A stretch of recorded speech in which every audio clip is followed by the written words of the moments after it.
BPW Channel 13 presents the high school final, the St. John's Tigers against the St. Paul's Crusaders. Hi everybody, Shelley Oster along with Don Marks and Tom Stewart, where all the marbles are on the line today. There's no tomorrow for any of these teams. And now down to the sidelines and Don Marks. Don? Okay, thank you, Shelley. I've got Coach Dennis Meach of the St. Paul's Crusaders here with me, along with Scott Robson and Mark Neiman. Coach Meach, what's the key to stopping the St. John's Tigers today? I think the key is to being very aggressive in our play, both offensively and defensively, and to contain their outside game, as well as stopping anything in the middle along with the pass. Did you really expect St. John's to make the final? I'll be honest with you, I didn't. Daniel had a 7-0 record, but they came up extremely big in that semifinal game against them, scoring a lot of points and very successful. Okay, will you be able to get all of your players into the game? It's a high school championship, but I know all of the players want to play. You think you'll be able to do that? That's our coaching philosophy and has been the entire year. We try to get our ball players in a special game like this. We want everybody to play. Okay, thank you. Scott Robson, the linebacker with the St. Paul's Crusaders. Scott, do you feel a little bit of a letdown? Daniel Mack had beat you during the season. You want a little bit of a revenge. You're going up against St. John's. How do you feel going into this game? No, sir. It doesn't matter who we play. We just want to win this. And Daniel Mack, St. John's, it really didn't matter. Have you got any special game plan that the players have gotten together to figure out going into this game? No, we're gonna stay with what we did all season. It was pretty successful, and we're just gonna stay with it today. Okay, Mark Neiman, have you got any special plans going into today's game? How do you feel? I'm just gonna go out there and play as hard as I can, and that's all we can do. Okay, well, best of luck to both of you in the finals. I'm going to go over now and talk to Graham Kinley, the coach of the St. John's Tigers. Coach Kinley, what's the key to stopping John Yock and the St. Paul's offense? Our team defense, definitely. We got to gang tackle. We got to come hard. Okay, in the last game, you up against Daniel Mack, you had Tim Ryan playing offense and defense. He did a good job both ways. Is that going to be the case today? Yeah, Tim will be going both ways. Hopefully we'll get another good ball game out of him. I think we will. Okay, you're up against the St. Paul's Crusaders. You played Daniel Mack, a very emotional semifinal. Do some of the players, do yourself feel that perhaps the championship's already won, and this is sort of an anticlimax after beating Daniel Mack, previously unbeaten? Definitely not. We had to win that ball game to get here. This is the championship. We're ready to play. Okay, we've got the offense and defensive captains of the St. John's Tigers. How do you feel going into this game? I think our offense has to do a job today. Our defense is going to stop them. Our offense just has to put some points on the board and we'll beat them. How do you feel you're going to be able to stop John Yock and Paul Mann and that running offense? Just as our coach said, we're going to gang tackle them and we're going to beat them. How do you feel going into today's game? Well, I think the defense come along, just keep hitting Yock and the man, and the offensive line getting off the ball. Backs, Kenny Cornell, and all the guys just take the ball and run, and we'll get the points out of that. Okay, it looks like a lot of fans are just coming out now for the high school football championship. You guys made any plans for after the game? Well, providing we come out victorious, I guess we'll have a little bit of fun there. Okay, best of luck to both of you in the high school final. This is Don Marks at fill level. We're just about ready for the opening kickoff. We'll turn things back up to Shelley Ostroff and Tom Stewart in the press box. Okay, thanks, Don. And it looks like it's kind of chilly down there. Tom, we have an exciting ball game today coming up. The St. Paul's Crusaders against the St. John's Tigers. You, of course, being coach of the Kelvin Clippers last year, have had the opportunity to play against both these teams, and maybe you can give us a rundown on who we should be looking for and what we should be looking for. Well, St. John's, Shelley, coming into this ball game, just played a magnificent game against the Daniel Mack Maroons in the semifinal and beat them 40-36. And I think they're coming in with a little bit of incentive from that ball game. They came back from a fourth quarter deficit. They were down by 2 touchdowns. They came back and scored 3 touchdowns in that ball game and won the ball game coming into this final. St. Paul's had an easier time with the Sisler Spartans, which was surprising because we broadcast that game between Sisler and Gordon Bell, and Sisler just blew away the Gordon Bell Panthers in that game to find out who was going to be the last team in the playoffs. And surprising that St. Paul's had an easy time with Sisler because Sisler looks so well. I would have to think that St. Paul's is the much larger team in this final today. They are big, they're strong. St. John's does have a good ball team. They're not as big physically. I think what St. John's going to have to do is stop Mr. Yock. They're going to have to stop John Yock from carrying that football and shut him down. He got 200 yards in the final against Sisler, and they're just going to have to shut him down in order to stop the St. Paul's Crusaders. And what are St. Paul's going to have to do to stop the St. John's club? St. John's has a variety of players that they rely on. They don't rely on one person to carry the mail for them. Krakalovich is an excellent quarterback. Ryan, Cornell, and Nowak, the three running backs, he uses all those three running backs, and they're going to have to just shut down the offense completely on St. John's. Both teams play great defense. It's going to be a good ball game. And I think that we're going to be in for an exciting ball game. It's going to be a little chilly. Well, weather is not going to play a major fact in the ball game, and in fact, we have to go right now. We'll be right back with a play-by-play of the first quarter right after this.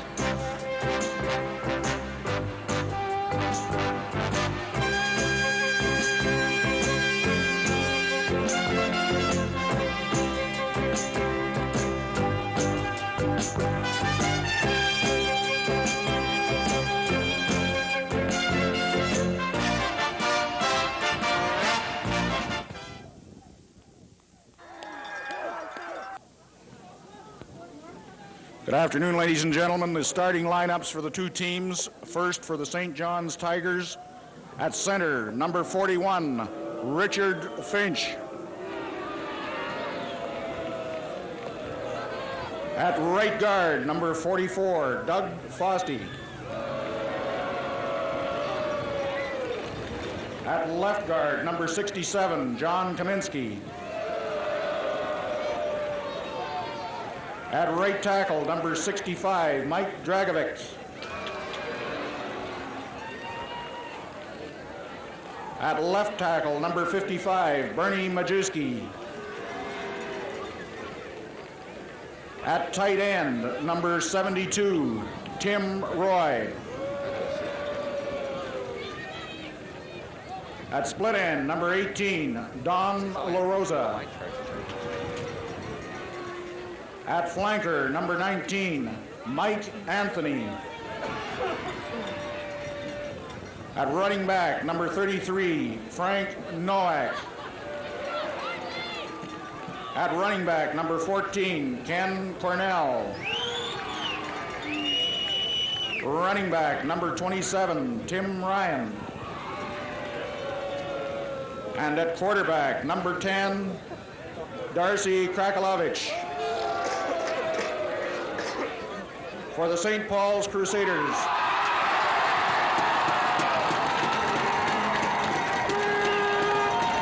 At center, number 44, Mitch Gourmanet.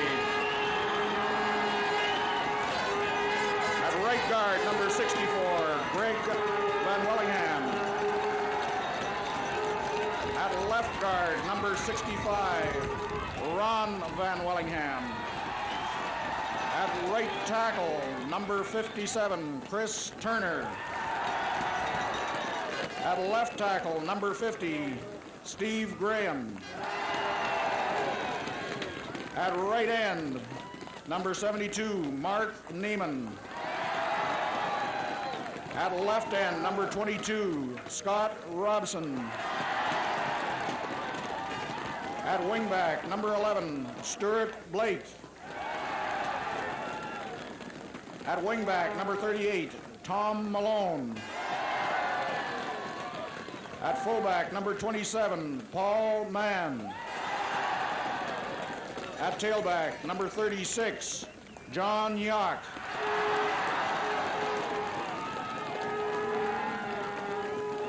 And at quarterback, number 12, Doug Lynch.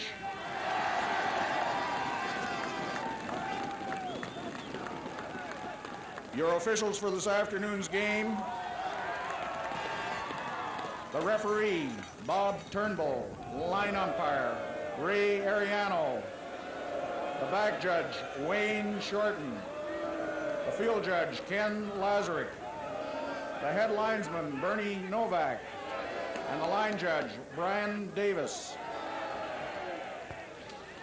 Okay, welcome back, and the referees and both teams have been introduced. Don, I'm looking for a very exciting game on both these clubs, and I know you have some information for us. Well, it's going to be a very exciting game. Both teams are very strong in the running department. St. John's, of course, led by Ken Cornell.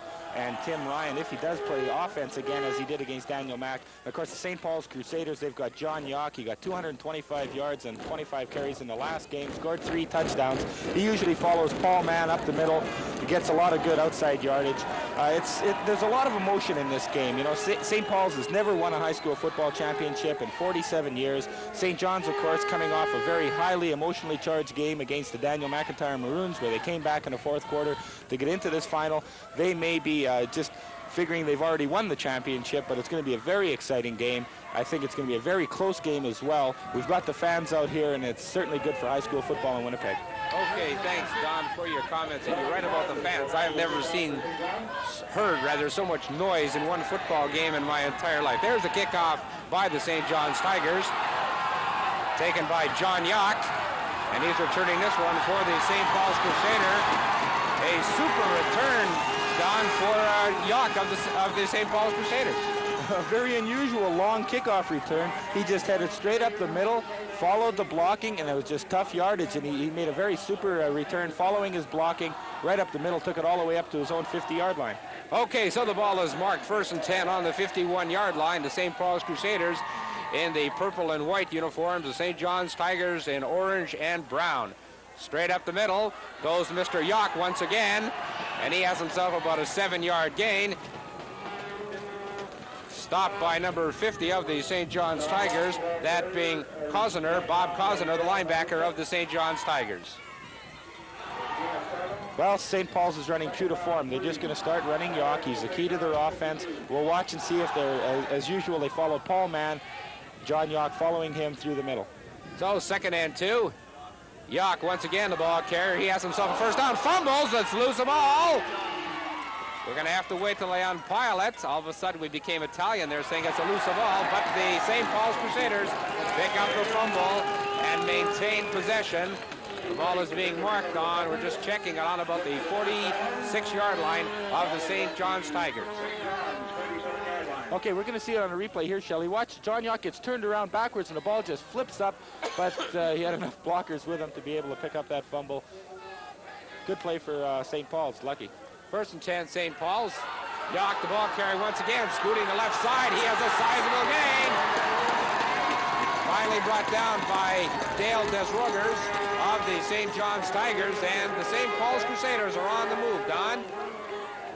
Well, St. Paul's is just following the blocking of Graham and Robson around the left side of the offense, and they certainly sprung John Yock loose there for about 25 yards. 3 plays in a row and a kickoff for John Yock. We're going to have to see if St. Paul's got a little more diversity in their offense. So 1st and 10, St. Paul's, 2 consecutive first downs, and the St. Paul's Crusaders are on the move. Yock once again the ball carrier going around the left side. Stopped by Desroders of the St. John's Tigers, and he has himself about a 6-yard gain. Yock does, so it's 2nd and 4, Don.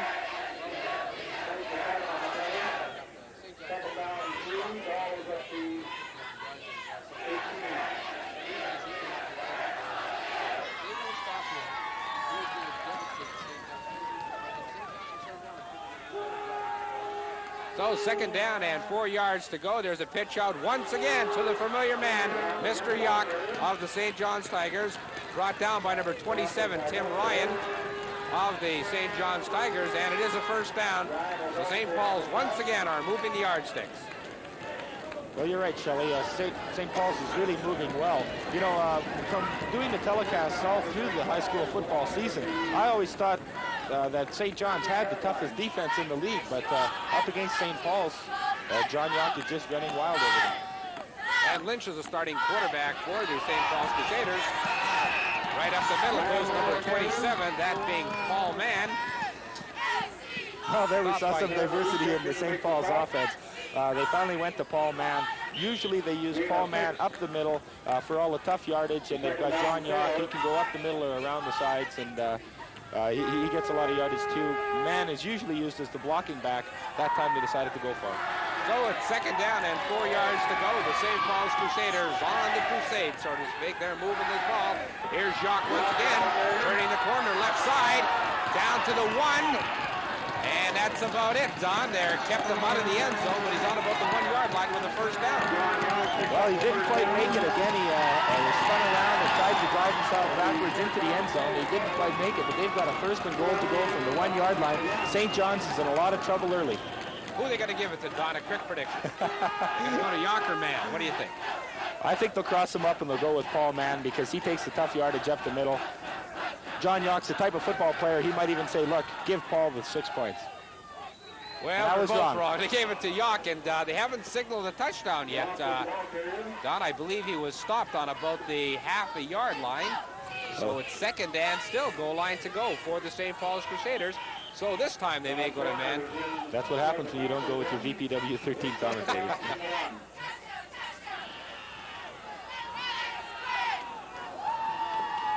Second down, the ball on the 1 yard line. Quarterback Lynch hands the ball off to Mr. Mann. Mr. Yock, rather, in for the touchdown. John Yock taking the ball up the right side, in for the touchdown. So St. Paul's go ahead, 6-0. Well, there we saw Bourbonnier, Van Wellingham, and Turner and Neiman on the right side of the St. Paul's offense. Watch, they just blow away the Tigers. Watch the right side. There's Bourbonnier, Van Wellingham. They just blew away the St. John's Tigers. Yock had all the room in the world. And here's the point after attempt. There's the pin. It's up, and it's good. So the St. Paul's Crusaders go ahead 7-0. Tom That Stewart, drive was exceptionally well done by the St. Paul's Crusaders. all along the ground, they got a good kickoff return by John Yock, and then they just used Yock all the way along the ground. Good execution, good blocking, good running by, of course, John Yock, and they very early have gone up in the game 7-0. Tom Stewart, what's your impressions of that drive so far? From tackle to tackle on that offensive line right now, Don, for St. Paul's, they are just blowing away, as you said before, in that touchdown run, the St. John's Tiger defense. We haven't seen St. John's offense yet. They haven't come out with the ball in an offensive series yet, but Graham, the two Van Wellingham brothers, Turner and Bourgonnier, are just doing an outstanding job and opening up the holes for John Yock. So the St. John's Tigers will now have an opportunity to get the ball as the St. Paul's Crusaders are teeing it up. There's the kickoff, taken by number 27, Tim Ryan. Tim looking for running room, turning it right up the middle, and he has himself a fine return on this particular kickoff. So it'll be first and 10, the St. John's Tigers. The starting quarterback, I understand, for St. John's will be Krantelovich, or maybe Don, you give us information. Starting quarterback for the St. John's Tigers will be Darcy Krakalovich, and he's a good passer. You know, Tim Ryan returned that kickoff. Tim Ryan was the star in that semifinal victory over the Daniel McIntyre Maroons. He recovered a fumble late in the third quarter and lifted his team. I'll tell you more about it later. Okay, so Krantelovich is the quarterback for the St. John's Tigers. Straight up the middle goes Cornell, and he has himself about a 9-yard gain. Stopped by Dowie of the St. Paul's Crusaders. Okay, we can see it here on the replay. Ken Cornell, who busted a 77-yard against Daniel McIntyre. He's got a lot of speed. That time they took him inside. He doesn't usually go that way. You know, I was mentioning Tim Ryan returning that kickoff. In the game against Daniel Mack, he went both ways. He fumbled a punt late in the third, recovered a fumble off a punt late in the third quarter there, lifted his team up, and he had runs of 95 yards. He scored 3 touchdowns. He had a run of 65 yards, 12 yards for a touchdown. And if he plays offense, he's the key to the St. John's offense. Right now, Coach Graham Kinley has decided to just play him defense. He's going with Cornell and Frank Nowak, Darcy Krakalovich. We'll have to see how they do, but if they can't move the ball, I'm sure you're going to see Tim Ryan in there. Okay, so the ball is second down and about a couple inches to go for a first down for the St. John's Tigers. There's the handoff to the second back coming through the hole, that being Tim Ryan, stopped by Brady of the St. Paul's Crusaders, and we're going to have probably have a measurement here. No, they're signaling third down and still a half a yard to go. St. John's Tigers looks like they're setting in their kicking squad out there, Don. Well, I haven't seen punter Bernie Majewski come onto the field yet. They might be sending in a little more beef. I think they've sent Prazik in at quarterback. No, they're going to kick the ball away. They are going to punt, so the St. John's Tigers, third down and inches to go, are punting. Beautiful punt by the St. John's Tigers. Taken by 36, Yock. And there's a flag on the play. Could be clipping, Don. Yeah, it certainly looked like there was clipping down on the field. Gordon Lee was stopping the St. John's defender as he was coming down. There's definitely a clip there, and that'll take it back and put St. Paul's in a little bit of a hole. So a surprising situation. The St. John's Tigers kicking on 3rd and just inches to go. And of course, the coaches don't want to give the other team the advantage, so they do definitely want to not take a chance so early in the football game. The quarterback is Lynch of the St. Paul's Crusaders. We understand that Weiss is in the hospital, Don. Yeah, George Weiss is in the hospital with a fever. He came down with it yesterday, and he won't be able to play today. Here's Jacques, the ball carrier, up the left side. Stopped by Madzakowicz, the linebacker, who is 5'7", 165 pounds, and he's a grade 11 student, 2nd year from the St. John's Tech School. Tom Stewart, maybe we could find out how you feel St. John's is going to be able to stop John Yock on this sequence of downs. I think their corners are going to have to take an outside route a little bit more. They've been pinching inside, and they've been getting blocked inside by the guards, Van Wellingham, so they're going to have to take more of an outside route in order to shut him off outside. 2nd and 8. Once again, Yock, the ball carrier, the workhorse, drops the ball, and the St. John's Tigers come up with the ball. Big break for St. John's as the St. Paul's Crusaders fumbled, and St. John's now have the opportunity. Okay, we're going to see it on the replay. I believe it's Tim Ryan and Brian Anderson who were able to strip the ball away, and they recover the fumble. There's a flag late on in the play. I don't know if there was some unsportsmanlike conduct. It looks like that's what it is. So it'll be 1st down for the St. John's Tigers, and they have an opportunity now to get this ball game tied up, trailing in the ball game 7-0 on the touchdown by John Yock.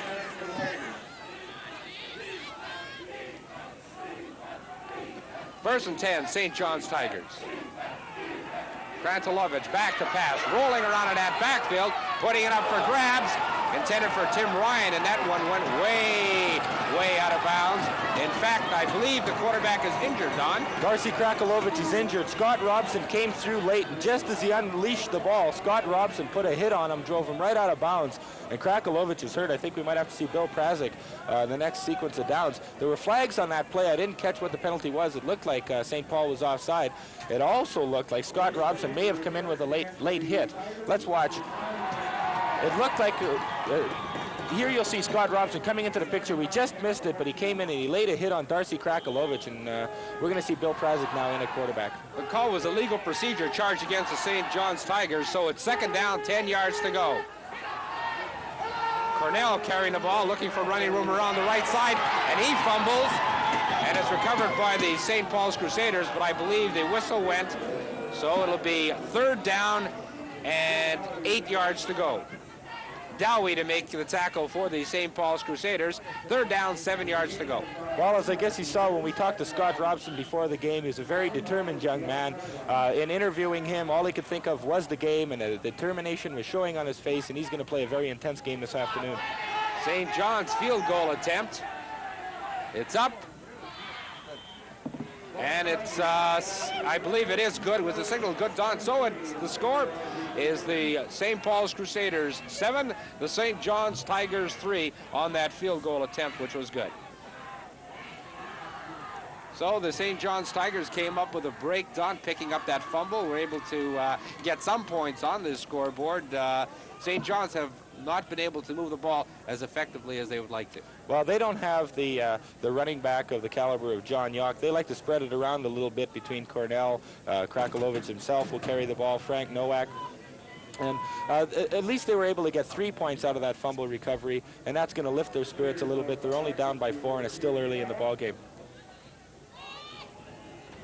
So the St. John's Tigers will be kicking off to the St. Paul's Crusaders, teeing the ball up on the 35-yard line. St. John's, Roman Kostic does the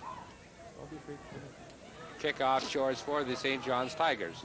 It bounces, Yock finally picks it up, looks for some running room, changes direction, turns it up the middle, and he's finally brought down by Richard Finch of the St. John's Tigers. So it'll be 1st and 10, St. Paul's. Well, that time, Shelley, the blocking didn't materialize as it did in the other sequences of downs. And the last kickoff, Yock really had nowhere to go there. St. John's has adjusted on that kickoff return. They did a good job of containing him. So the St. Paul's Crusaders have the ball on about the 34-yard line, leading in the ball game 7-3. Here's a pitch to Yock once again. This time he's stopped very quickly by number 41 Finch of the St. John's Tigers, and probably a loss on that particular play, Don. Oh, Tom Stewart's got something to say on this play. I think, Don and Shelley, if St. John's can come up here and stop them in St. Paul's territory and get the ball back and come back and put some more points on the board, it'll be well worth their while. They'll be back in this ball game. They shut Yock down that time. Their linebackers pinched outside instead of cheating inside, and they shut him down. And he lost 2 yards on a play, so it's 2nd and 12.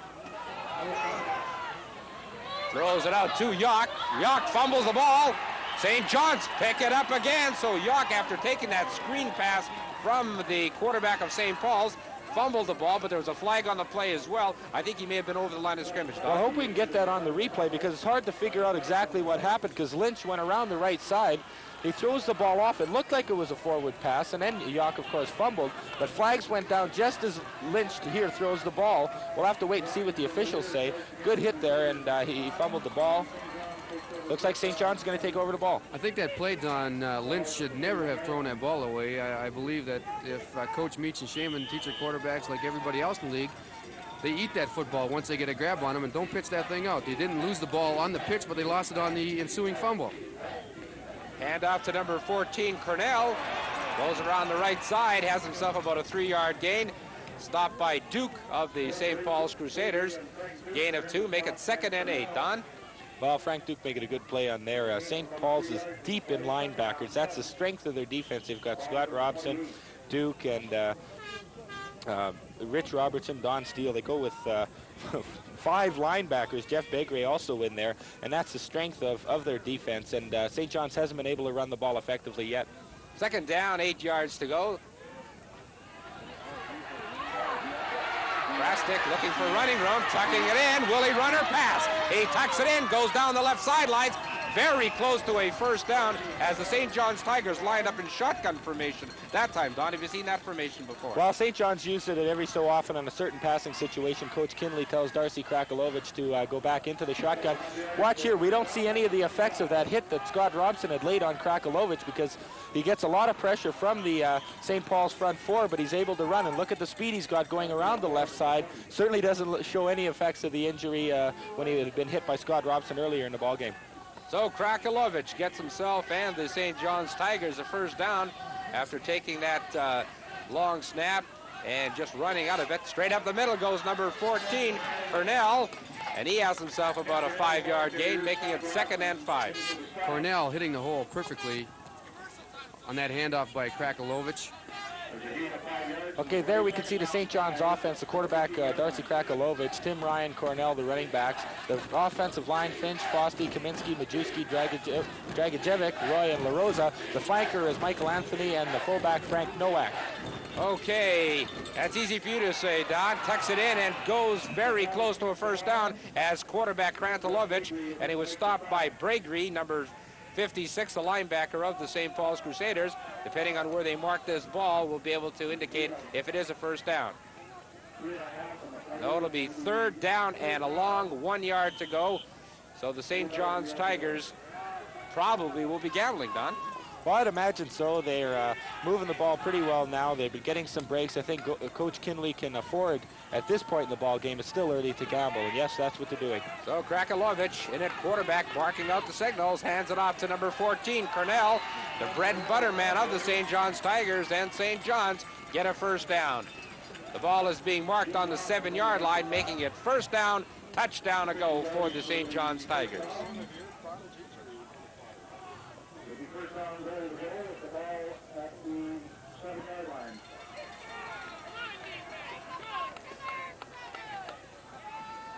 Second down, the ball on, 1st down rather, the ball on the 7-yard line. Krakolovich hands off to Cornell, rather fakes it to Cornell. Beautiful fake by the quarterback into the end zone. Touchdown, number 18, Don LaRosa of the St. John's Tigers taking that pass from quarterback Kratolovich for the touchdown. Well, Shelley, I hope we can see this on the replay because Don LaRosa is open for so long, and it takes so long for Kratolovich. I hope we can pick up LaRosa in the end zone. Kratolovich rolling to the left. Don LaRosa was wide open on that play all the way from the beginning of the play, and finally Kratolovich spotted him and threw it out. It was just a basic down and out pattern towards the flag, and he was able to score. Tom? I'd like to say on that play, too, the good fake to Cornell going around the right side, held up the linebackers for St. Paul's and allowed the wide receiver to get out in the open on that play, LaRosa. Just a super fake on the handoff, and even had us fooled up here because we thought that the ball had been given to Cornell going around the right side. Well, everybody expected the St. John's Tigers to give the ball to Ken Cornell because he's been carrying the ball for them all game, just as John Yock has been for the St. Paul's Crusaders, but they crossed everybody up and threw a nice pass to Don LaRosa in the end zone for the touchdown. That makes the score St. John's 10, St. Paul's 7. Thank you, Don, and that's exactly what happened. They did fake us out up here, as I thought he did give the ball to Cornell, and a quarterback Kratolovich just ran around the left side, as Don said, put it up in the air for Mr. LaRosa, who was singing out there, catching balls and scoring touchdowns. Well, I was watching Don LaRosa in the end zone, and he was just waving his arms frantically from the goalpost all the way out to the sidelines. He was wide open. The St. Paul's defense was faked out completely there, and finally Kratolovich spotted him, and it was a good play for the touchdown. So the St. John's Tigers now leading the ball game 10-7 over the St. Paul's Crusaders. There's a short kickoff attempt by St. John's. I'd like to show that one again, Don, if we can. I don't know whether he kicked it short or he just missed the ball coming up with his approach. Well, it wasn't your classic short kickoff like Joe Poplawski would. Here, we're going to see it on the replay, and you can call this one, Shelley. Well, it was a deliberate short kickoff, but it didn't work. Ball went just a little bit too far, and St. Paul's restraining line was able to handle it.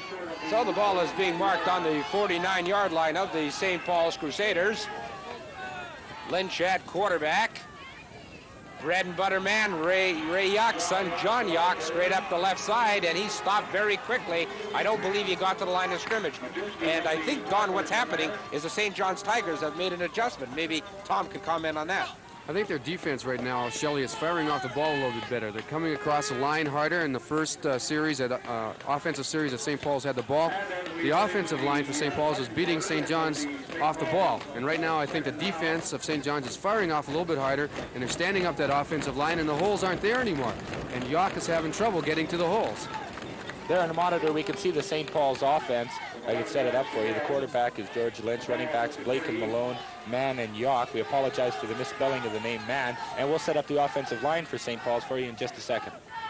Okay, 2nd and 8 and 12 yards to go. Puts it up. It's picked off by the St. John's Tigers. Mr. Ryan picks that one off. Is that Ryan or number 21? 21 picked off that one. That being Anderson picking off that interception for the St. John's Tigers. Well, here you see on the replay, watch Lynch. He's looking downfield for Stu Blake, but the ball is way underthrown and is nowhere near Blake. And, of course, Brian Anderson's able just to pick off the ball. If he wouldn't have got it, there were a number of other St. John's defenders in the area who could have intercepted that pass. That's the 3rd turnover in a ball game for St. Paul's. Third turnover in the ball game, Don, and St. John's is capitalizing on the turnovers. They got 3 points on a field goal on the first one. They scored a touchdown on the second one. We'll see what they do this time. And we are in the second quarter. The last play was that pass, and of course they changed ends, and Mr. Ryan is stopped very quickly by the St. Paul's linebacker Steele and thrown for a substantial loss, making it 2nd and I would say about a good 18 yards to go, but we have flags on the play, Don. I wasn't able to pick up the infraction there. It looked like it came late, and it may be a case of holding, but that was a play that St. John's just wasn't able to execute very well. That was a legal procedure against the St. John's Tigers. Everything went wrong on that play, and St. Paul's was in very quickly to put the stop on Tim Ryan. So the situation is 2nd down and 17 yards to go as the St. Paul's Crusaders came on very strong, stopping Ryan for a substantial loss. Shotgun formation, puts it up in the air. Could be picked off. It is by number 33, that being Meyer. And Meyer fumbles the ball, and St. John's get it back. Don, we got to show that one again. Well, I hope I we know you can want to show it explain on the replay because Darcy Krakalovich was looking downfield for Ken Cornell. He just put the ball up for grabs. The field goal kicker, Russ Meyer, also plays defense for the St. Paul's Crusaders, intercepts. He's hit, he fumbles. St. John's gets another big break. Here it is, Fourth Don. turnover. Here we can see it. Krakalovich just looking for Cornell downfield. Russ Meyer makes a fine interception, but as he's coming, tries to go around the left side, trying to make some extra yardage. Tim Ryan strips him of the ball, and it's recovered down there by Michael Anthony. So 1st and 10, the St. John's Tigers. There's another fumble. And I believe St. John's were able to get this one back as they're playing who's got the ball out there, Don? Oh, Tom Stewart's got something to say here. They actually picked up 5 yards on the play on the replay here, and then the ball goes back to the original line of scrimmage, and St. John's is very lucky to get the ball back. Well, that's been the story of the game, is St. John's and St. Paul's have played quite evenly, but St. John's has been able to get the breaks. When they fumble, they recover. When St. Paul's fumbles, St. John's recovers. 2nd down, 10 yards to go. Krantolevich going around the left side. Has himself a sizable gain. Should be very close to a 1st down as the quarterback of the St. John's Tigers just tucked that one in and went around the left side. This is a strong point of the St. John's offense because they can spread things around so much. St. Paul's relies on mainly John Yock, and to mix it up, they'll give the ball to Paul Mann. But the St. John's Tigers, I notice they put Tim Ryan now in at offense. They've also got Cornell, Nowak, Krakalovich can run. So they've got a very diversified offense. You can't really key on one man to stop the St. John's Tigers. 3rd and 1, and St. John's have elected to punt. St. John's leading the ball game 10-7 over the St. Paul's Crusaders. There's the snap. Here comes the punt. Almost blocked. Goes to the sidelines, takes the St. John's bounce. Finally picked up by John Yock, who returns punts, kickoffs, and carries the ball in the backfield for the St. Paul's Crusaders. I was very surprised there, Shelley, that Graham Kinley elected to kick the ball away. They were at the 45-yard line of St. Paul's. It was 3rd down with about 3 inches to go for a 1st down. They decided to kick the ball away. I would think that maybe they have the momentum going for themselves, and maybe they should have gone for the 1st down there. So much psychology in football. It's something, maybe he thought, if we make a mistake now, we're going to lose that momentum. I don't know what Coach Kinley was thinking. 1st and 10, St. Paul's Crusaders. There's a pitch off to number 38, this time carrying the ball, Malone, and he turns this one in and has himself a 1st down. This is Malone's first carry of the ball game. I think that was the key of the entire St. John's Tiger defense, going after John Yock, and Lynch crossed him up by giving the ball off to Malone, and he made a good gain. And Newman's coming out of the ball game, the tight end of the St. Paul's Crusaders, as he picked up a little ankle injury. He's running off under his own steam, so everything's okay with him. And Lynch comes back into the ball game after talking with his coach on this particular play, see what they want to do. Trailing in the ball game, 10-7, St. Paul's Crusaders.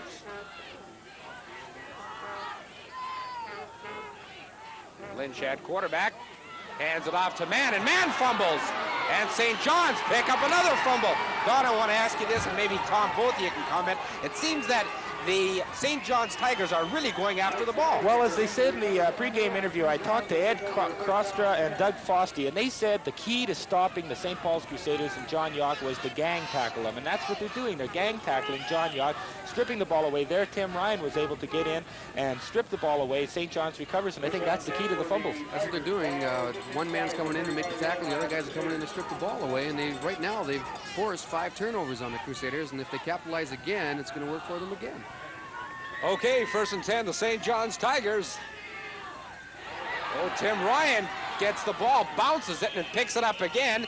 So that was a St. John's bounce, finally brought down by Newman of the St. Paul's Crusaders. We got to show that one again. He just caught the ball, or ran with the ball, dropped it, and picked it up again, Don. Well, the bounces are just going St. John's way. They're very lucky here in the 1st half because every time they fumbled, as I've said earlier, they've recovered the ball. That time, here's the pitch to Ryan, and he just drops the ball, bounces right back into his hands. I'm sure if St. Paul's had been handling the ball, they might have bounced to a St. John's player. It was a good stop also there made by Mark Neiman. We also talked to him before the game. He's very determined in this high school football championship. 2nd down, 8 yards to go. Number 33, the ball carrier. Straight up the middle goes Nowak, stopped by Newman of the St. Paul's Crusaders. And you talk about the Argo bounce. That last play with the ball bounced right back into Ryan's hands must have been the St. John's bounce. Well, if it continues on this way, I'm sure all the fans here today, there's about 2,000 fans here at the Velodrome out to watch this high school football championship. They'll be talking about the Tiger bounce. pretty soon. It looks like it's 3rd and about 7, so perhaps we're going to see a field goal try here. 3rd down and 7 yards to go. As you said, Don, they are punting it away. We thought they would go for the field goal, but they've elected to just punt it and see if they can get good field position. John Yock letting it go to the 1-yard line. Yock waiting for somebody to come in close to try to get that penalty charged against the St. John's Tigers. He was unable to do so and returned it for about a 3-yard return. Well, St. John certainly has made adjustments because they've been able to contain John Yock ever since the first 5 minutes of the first quarter. We watched the opening series of plays. St. Paul's took the kickoff and marched all the way downfield for a touchdown. John Yock primarily carrying the ball, but after that, he's really not been able to make any kind of substantial yardage. So St. John's has made some good adjustments, and they're able to stop the key to the St. Paul's offense. But let's see what they can do here now. So it's 1st and 10, the St. Paul's Crusaders trying to get this ball out of the shadow of their own end of the field. John Yock was the ball carrier. He didn't get who the tackler was, as a maze of St. John's tacklers just swarmed on Yock to bring him down after a 1-yard gain. 2nd down, 9 yards to go, Don. Well, again, St. John's is gang tackling. That time they tried John Yock, trying the left side of the St. John's Tiger defense, but there's 4 guys in on him. And luckily for St. Paul's this time, they didn't fumble the ball so close to their own goal line. Hand off once again to Yock, and as the fellows were saying up here, they are gang tackling and trying to get the ball loose from John Yock. That time they were unable to do so, but the gain was only a 2-yard gain once again, so making it 3rd down and 5 yards to go. Kinley has switched his defense from a 4-4 to a 3-5, utilizing the same defense that St. Paul's is utilizing. He's bringing his linebackers in tight with the 5 linebackers that St. Paul's uses, and they are shutting down the run. That defense is used mainly to shut down the run. Oh, a high snap, and it almost got away. There's the punt, which was a sizable punt by the St. Paul's Crusaders. Takes the St. Paul's bounce rather, finally picked up by Ryan, and he is brought down very quickly, led by Gregory of the St. Paul's Crusaders. So the St. John's Tigers will have 1st and 10, but there's a flag on the play, Don. Yeah, well, there, Russ Meyer did a really good job of getting that kick away at all. He's an excellent kicker. We watched him in one game here kick a field goal of 49 yards, 42 yards. He also punts, and he had a big rush off a high snap, and he got that kick away. It was a good job getting it away because he was under a lot of pressure. Then on the return, St. John's Tigers were penalized for blocking from the rear. There was a clip on the play, and that's going to move them back all the way to their own 45-yard line. They signaled that play unsportsmanlike conduct, Don, so a little bit of problems by the St. John's Tigers as they, I guess a couple of players got a little bit excited and told the ref that they didn't like that particular call. So St. John's Tigers were charged with unsportsmanlike conduct. There's number 14 carrying the ball, and he almost dropped it, that being Cornell. Stopped by the middle linebacker, Duke. So the gain was about 2 yards, making it 2nd down and 8 yards to go for the St. John's Tigers, who are leading in the ball game 10-7.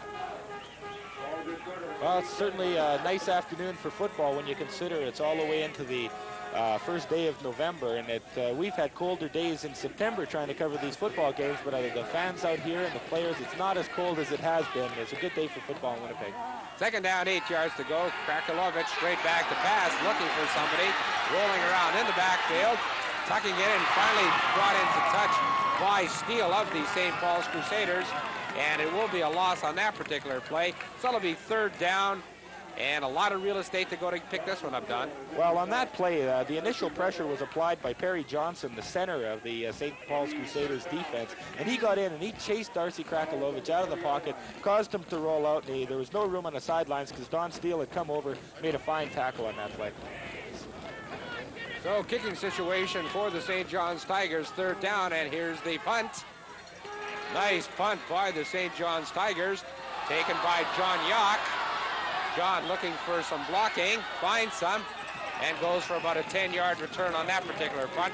So it'll be 1st and 10, the St. Paul's Crusaders, the ball on the 51-yard line.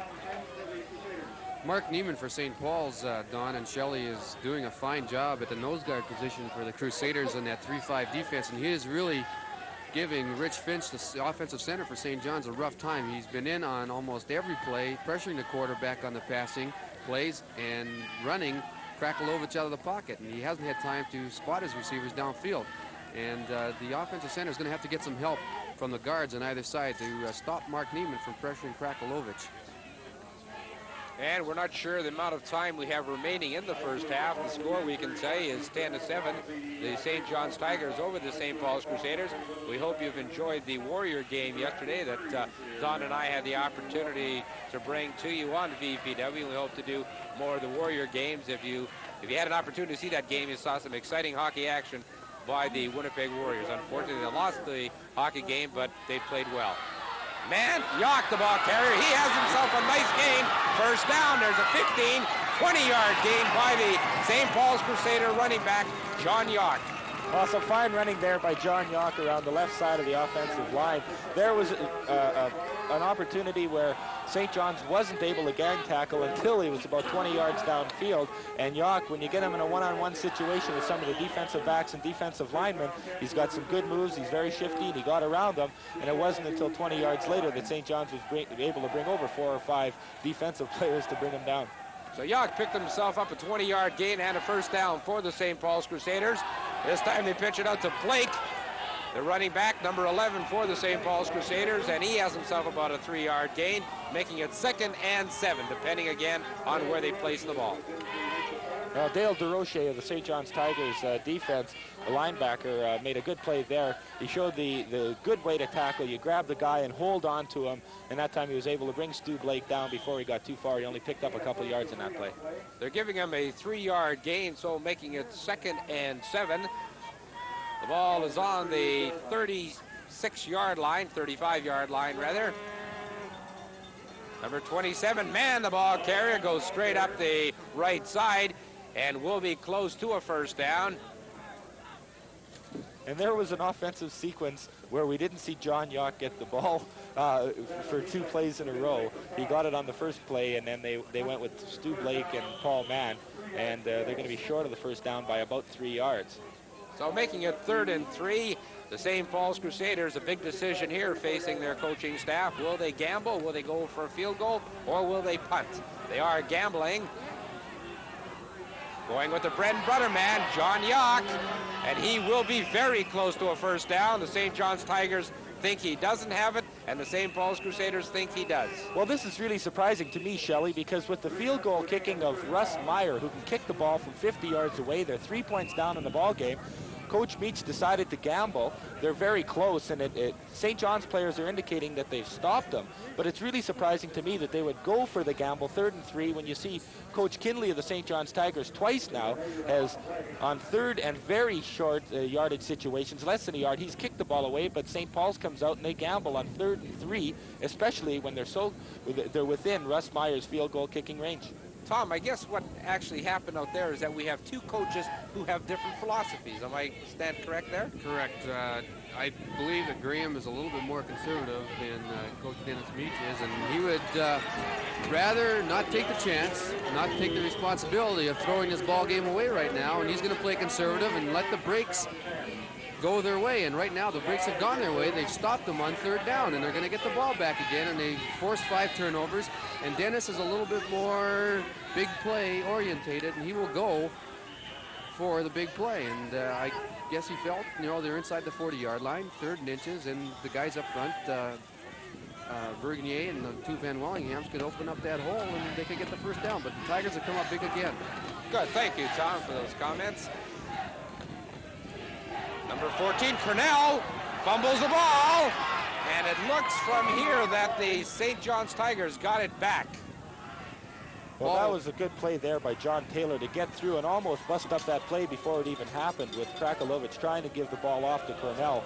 And in there very quickly was John Taylor, and that's what caused the play to be stopped for such a short gain and the fumble. And they're giving him a 2-yard gain on that particular play, so it's 2nd and 8, and the St. John's Tigers are on the move.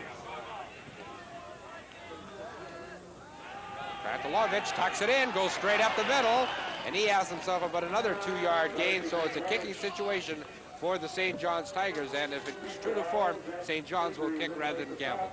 No doubt about it. It's 3rd and 3. If they've been kicking the ball away when it's been 3rd and less than a yard, they're not going to do what St. Paul's has done. They send Bernie Majewski back, and he's going to punt this ball away.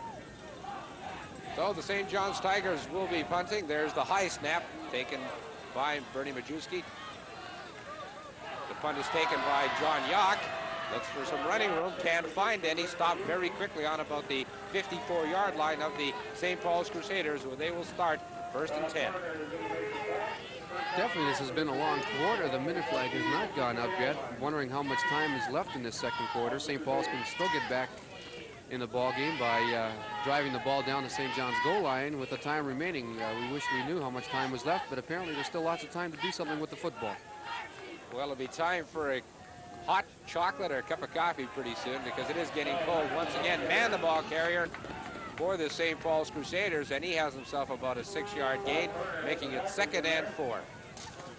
Well, I guess we should show our appreciation to the Winnipeg Enterprises Corporation for the fine lighting here. We've always had trouble with the lighting, and today we're doing a game in the afternoon. We're able to make out the numbers of the players. We can see what's happening. You know, there was a complaint in the semifinal. 67 of the lights here are burnt out, and some of the players are saying it's very hard to see where the ball is, and when it's fumbled, hard to recover it. There's Jacques, the ball carrier. He'll be very close to a 1st down for the St. Paul's Crusaders, and we looked across the field, and we still don't see the minute flag. So, Tom, your assessment was right. We may be playing without a stop clock over there. Oh, he's got the minute flag in his hand now, Shelley, so we're getting close to that minute situation in the first half here in the ballgame. If St. Paul scores, they'll give them a big lift going in at halftime. So it's 1st and 10, the ball on the 45-yard line. Man, the ball carrier, and he's stopped very quickly by the St. Paul's Tigers. I think the entire line was in on that particular play, Don. Yeah, it seems the tone of the game has really settled down. Both teams opened up in the first quarter. They came out, they were scoring in bunches, a lot of fumbles, a lot of breaks, but now they've settled down to some very conservative football. Both teams buck into the line and then punt the ball away, and it seems they're just content. Run out the half and let's get out of here. Quarterback Lynch on a keeper, finally pitching it off to number 36, Yock, on an extension play, and I believe he will have a 1st down for the St. Paul's Crusaders. Brian Anderson in to make the tackle for the St. John's Tigers. Well, as Tom Stewart has said, if St. Paul's can go in and score now, even if it's just a field goal, it's going to give them a tremendous boost going into the dressing rooms at halftime, because you don't want to go in losing, and they've had so many breaks go against them. If they can score here, it's really going to be a big give them a lot of momentum. 1st and 10. Yock, the ball carrier once again, and he's stopped very quickly by number 71, that being Rich Sarbinsky. He made the tackle for the St. John's Tigers. A fine tackle, if we can show you that one again, Don. Well, Sarbinsky really made a good tackle on that play on John Yock. John Yock tried to go over him, and there was just no doing it. He just put the helmet into the chest and brought him down. It'd be interesting to know how much time exactly is remaining so we can see what strategy they're going to play, whether they're going to go for the touchdown or the field goal, but unfortunately we don't know. 2nd down, 6 yards to go, an extension to Yock. He takes the pitch out, or the extension, and he's stopped very quickly by Larry Shumsky of the St. John's Tigers, but flags are on the play. And we'll have to wait till the infraction is signaled up here. Looks like, Shelley, the flag's going to go against St. Paul's. They're shaking their heads. They're talking to St. John's. This could help St. John's and get St. Paul's a little bit back further out of that field goal range of their field goal kicker. Well, there we see on the monitor Coach Dennis Meach at the St. Paul's bench, and he looks very concerned. I thought I saw Ron Van Wellingham, the guard, holding St. John's player, and that's where the flag came down. It was on the left side of the field, away from the play, and it was really a needless penalty. Ron Van Wellingham was holding the defensive tackle of the St. John's Tigers, and that's going to bring the ball back. It's a big break for St. John's. Great eyesight, the bionic man, Don Marks, up here with Tom Stewart and Shelley Ostroff. Don able to pick up that holding call by the St. Paul's Crusaders, and the ball is moved back, so it's 2nd and 15 yards to go. Lynch puts it over to the right side. It's caught by number 22, Scott Robson.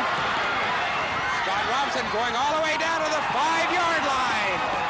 We'll show that one again for you. Well, they've got Scott Robson in at offense now. He's the strength of their linebacking core. And it's just, I hope we can get this on the replay. There you can see the fans. It's just a flare-out pattern. They release to Scott Robson coming out of or hanging off on the line, and he's able to make a good gain. The blocking sets up well, gets all the way down to the St. John's 5-yard line where he is stopped. just an excellent call in this situation. Second down, long yardage after holding penalty. They haven't passed at all in this ball game. The quarterback rolls out to the right. All the motion goes to the right. They come back to the left with a screenplay. It was well set up. He had about 5 or 6 blockers out there, and they're at the 5-yard line now with less than a minute, probably inside 30 seconds. And if they score here and get a touchdown, it's really going to help them going into the dressing room at halftime. So the St. Paul's Crusaders have 1st and 10, the ball on the 5.5-yard line. Yock, the ball carrier, and he carries down to about the 2-yard line, and a flag, I believe, was thrown on about the 1-yard line. It could be unnecessary roughness, but we'll have to wait for the infraction to be given. Well, we can see Coach Dennis Meach and Phil Shaman constantly walking up to the timekeeper's table and saying, how much time left, because they don't know. They've called quarterback Lynch over to the sidelines, so they want to have a talk with him. And it was the penalty against the St. John's Tigers. We still don't know what the infraction was, but spearing is being charged against the St. John's Tigers, and that's one penalty that is not very often called. So it's 1st and 10 for the St. Paul's Crusaders. The ball is marked on the 1-yard line. It'll be 1st and touchdown to go. St. Paul's Crusaders, who trail in the ball game 10-7. Quarterback keeper, and I believe he was stopped on the 1-yard line. We'd like to show you that one again, Don. I think the quarterback went down prematurely, thinking that he was in the end zone. Well, I think most quarterbacks go down like that. Oh, they're going into a hurry-up offense. We'll talk about that play later. Last play of the quarter. I believe the St. John's Tigers have stopped the St. Paul's Crusaders, and they have. An incredible ending to the half, Shelley. Tom, before we go and talk to Don about the ending, I want to talk about those 3 plays and what basically took place out there. Okay, they set up the screenplay very well. Second down, long yardage after a 15-yard holding penalty. Ran it down to the 5-yard line. Okay, then the next play called a timeout, and then on second they got a spearing penalty, on 1st down. Got 1st down over again at the 2-yard line, but I think the quarterback thought that he was going to be in the end zone when he dove at the goal line, and he came down outside the goal line. He's got to break the plane of the goal line with the football, leading his head into the goal line, which he did not do. His rear end, pardon the expression, hit the goal line before the ball went across.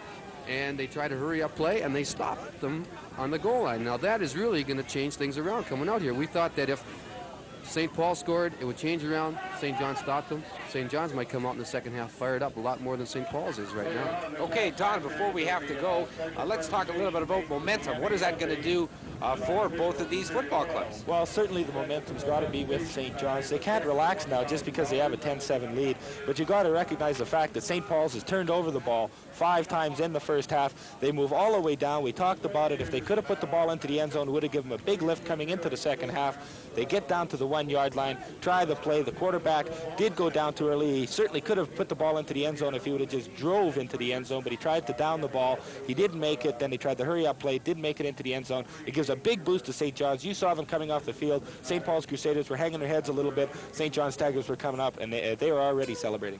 Okay, so that ends the first half here. The St. John's Tigers 10, the St. Paul's Crusaders 7, and we'll be right back after this with the second half.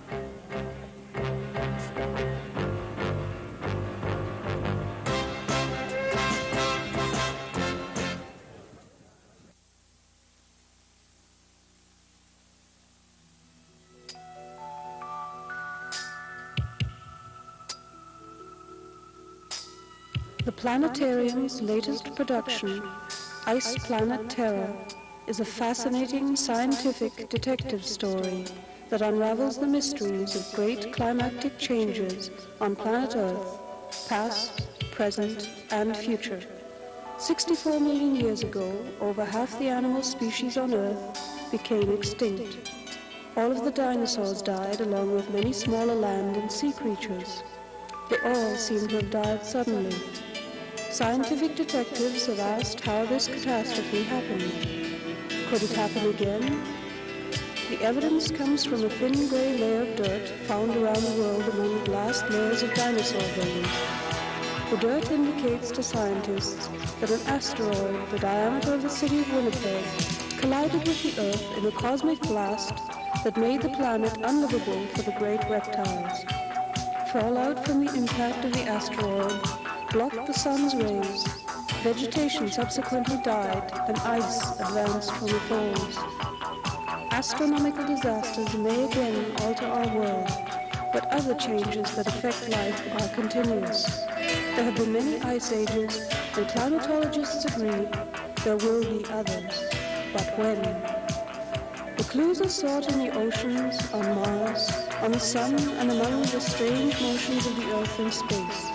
We can now begin to sort out these clues and predict when our Earth, Terra, might again become an ice planet for most of its inhabitants. For more information on Ice Planet Terra, call the Manitoba Planetarium at 943-3142.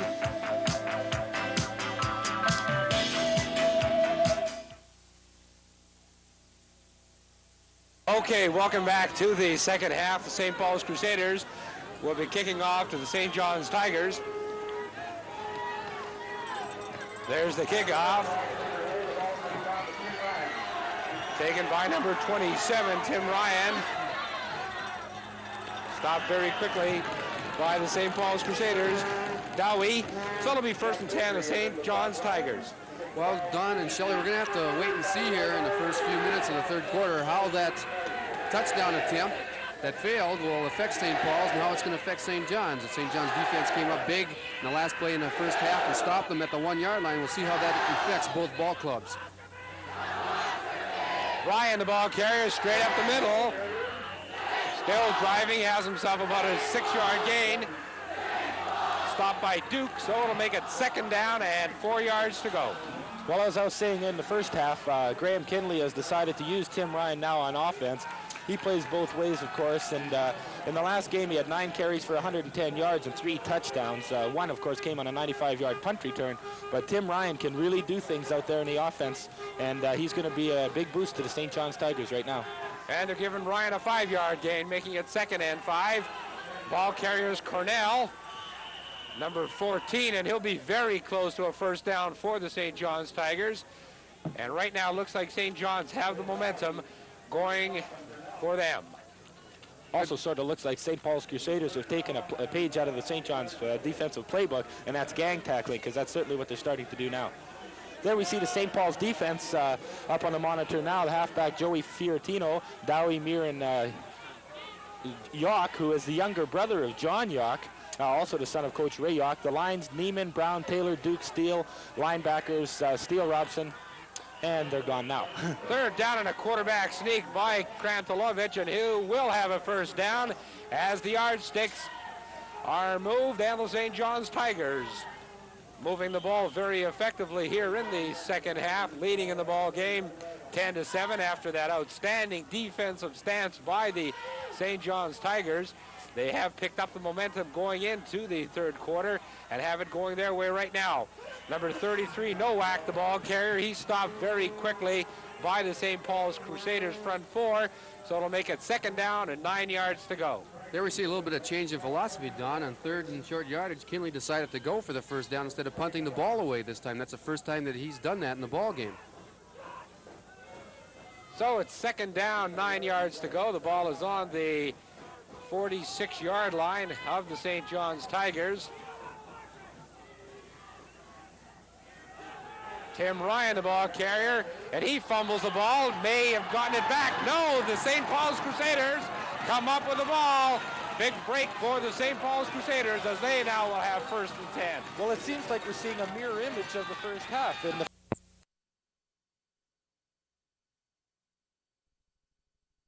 starts to get away, but he's constantly, somebody's got his foot or somebody's got his jersey, and they don't give up. Once a guy tries to break away, they don't let go. They hold on and wait for some help, and that's good tackling by the Daniel Mac Maroons. And he picked himself. Here we're seeing just the opposite. Now St. Paul's finally gets a break in this ball game. 1st and 10, the ball on the 51-yard line. 36, Ray Yock, John Yock rather, carrying the ball. Yock turns it outside.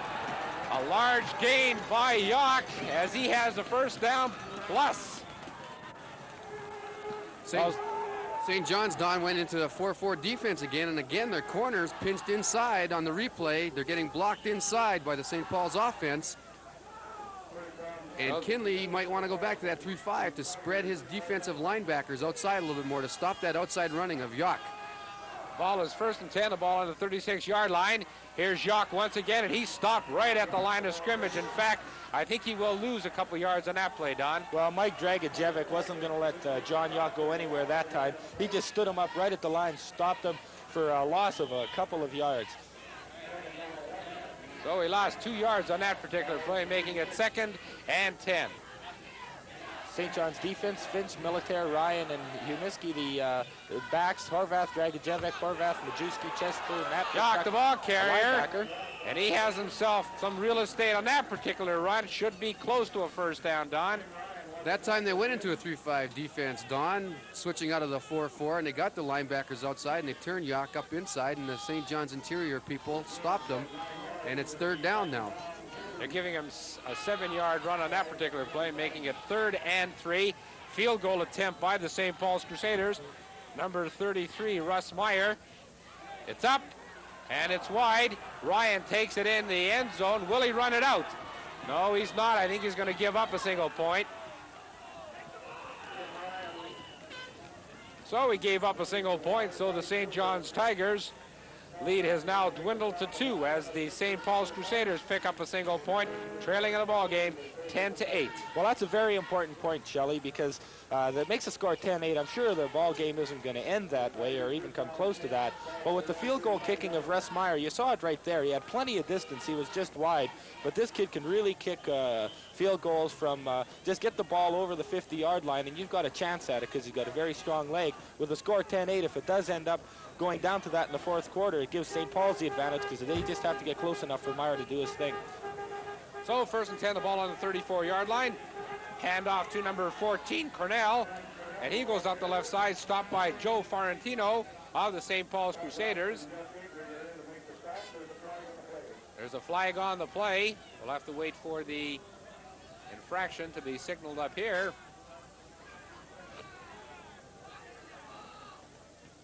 Here it is, illegal procedure charged against the St. John's Tigers. So it'll be 1st down over again and 15 to go. Well, Tom Stewart, perhaps you can tell us what's happening there. That's the 3rd illegal procedure call against the St. John's Tigers. Why is it happening? Somebody on the offensive line might be a little bit too anxious. He's picking a hand up. Once those linemen put their hands down, they cannot move them again until the ball is snapped. There's an extension once again to Cornell. And he'll lose another yard, so making it 2nd and 16 as Robson made the tackle for the St. Paul's Crusaders. Well, Scott Robson is one of the premier linebackers in the high school football league. He's the key to the St. Paul's Crusader defense. He's, along with Jim Meseroba and Dennis Cote of the Churchill Bulldogs, he's got to be one of the top linebackers in the high school football league. He plays both ways sometimes. We saw him on offense in the 1st half, but he's a good hitter. He gets through, and he's always near the ball. So it's 2nd down and 16 yards to go. Krantilovich looking for somebody, waving people all around, and he's thrown for another loss. St. Paul's are sending those linebackers in, Don and Shelley, out of that 3-5. They have the ability to do that. They're sending in 2 out of the 5 linebackers on the passing plays to blitz, and they're really putting the pressure on Krantilovich and getting him out of the pocket, and he has nobody to throw to. So on 3 consecutive plays, the St. John's Tigers have lost yardage. Now it's 3rd down and 35 yards to go. So the St. John's Tigers will be punting, needless to say. There's the snap, and there's the punt. And that one doesn't go too well. Takes a nice bounce for the St. John's Tigers. Yock finally picks it up, and Yock has a fine run back. Yock still gone. And he's tripped up just at the last moment, or could have gone possibly all the way, Don. Well, that's the good running of John Yock, and he did most of that on his own. The blocking wasn't set up that well, but he just burst up the middle with a good show of speed, and he was leaving a couple St. John's Tiger defenders, as we noticed when he finally came down. There was a couple in the wake here. You'll see it on the replay. See, he does a lot of it on his own. There's blocking actually did set up quite well. And just a good burst of speed. There we see a very proud father, Coach Ray Yock of the Winnipeg Blue Bombers, I understand he's not going to be able to make it till the end of the game. He's going to have to catch a plane for Vancouver. He's got some Lions to take on in Vancouver tomorrow. His son's taking on some Tigers here today. And the injured ball player was number 72, that being Tim Roy, and he trots off under his own steam. So we'll expect to see him back shortly. 1st and 10, St. Paul's Crusaders. Yock once again the ball carrier. And this time he drives and has himself about a 6-yard gain. And that young man is really working hard today, Don. Well, he's so fast and he's so big and powerful. There you saw a good case of it. Dale DeRoche, a defensive back for the St. John's Tigers, just jumped on John Yock's back about 3 yards from the line of scrimmage. He carried him the rest of the 3 yards, and a couple of other St. John's defenders as well. And I believe we have about 5 minutes remaining in the third quarter, or I think that was just a whistle from the sidelines to indicate that John Yock's shoulder pads were outside of his uniform, and it tucked those back in. 2nd down, 4 yards to go. John Yock once again the ball carrier. And I don't know what his statistics are, Tom, if you have them there. How many times he carried the ball today? We don't know how many times he's carried the ball, but in the first half he had already rushed for over 101 yards. And they're giving him the ball to him again, and he could have another 200-yard game. And if he does have a 200-yard game, it's going to be trouble for St. John's, because he rushed for over 200 yards in the semifinal game against Sisler, and that proved to be the noose for the Sisler Spartans. So the St. John's Tigers do lead in the ball game 10-8. We have a measurement call here by the officials for the St. Paul's Crusaders. And Tom, what do you think was said at halftime by each coach to their respective clubs? I would really think that coming out for this second half that St. John's would have the momentum, since they stopped St. Paul's at the 1-yard line. But obviously Dennis Meach and the rest of his coaching staff has fired his team up for this second half, and they have really come out, as they did in the first quarter of the ball game, firing off the ball, giving the ball to Yock, and opening up the holes for the big running back. And it seems that the St. John's defense is doing exactly the same thing that they did in the first quarter. Their corners are pinching in, and they're not stopping them outside, and their defensive line is not firing off the ball. And they're going to have to come off the ball really hard and meet that offensive line in the trenches, and that's where the ball game is going to be won. Okay, so it's 2nd down, or 3rd down rather, gambling play. Yock carries the ball right up the middle, and he should have the 1st down, as I believe the St. John's Tigers didn't stop him that particular time, as they did at the later stages of the first half. And the St. Paul's Crusaders do have a 1st down, and the yardsticks are moved once again. Well, that yard brings John Yock's rushing total up to 132 yards on 27 carries. It's a little below his regular season average, but he's still having a fine day. If he comes up with the kind of game he came up against Sisler in a semifinal, it's going to be tough for St. John's. Yock once again carrying the ball, driving, and still going. Yock carrying the ball inside the 10-yard line, where it will be very close to a 1st down. Well, this is what St. Paul's Crusaders have to do. They have to take advantage of that fumble. It seems so long ago that they did recover that fumble, but they've got to move the ball in. They're doing it just like they did in their opening drive in the first quarter. They're just driving downfield, using the strength of John Yock, and if they go into score now, they're going to get another big boost. 2nd down, 3 yards to go. Man, the ball carrier, he's driving. He has himself a 1st down, and he's down to about the 3-yard line. So the St. Paul's Crusaders, riding on the back of young John Yock and Paul Mann, are continuing to drive with this ball. Well, you know, Shelley, I'm watching the crowd here, and sometimes when we're at the Bomber games, we watch the sidelines, and we don't see any emotion on Coach Yock's face, just every so often. But here we see him in the stands, and he's like any other fan. He's up there cheering. When they get the ball, he's up there jumping and clapping, and it's certainly a change for the coach of the Bombers.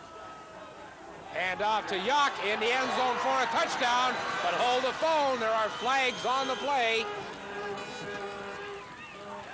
And the indication is that the touchdown is good. The signal is indicated. So the score, the St. John's Tigers 10, the St. Paul's Crusaders 14. So the St. John's Tigers are now trailing in the ballgame by 14 points. And with the point after now coming up.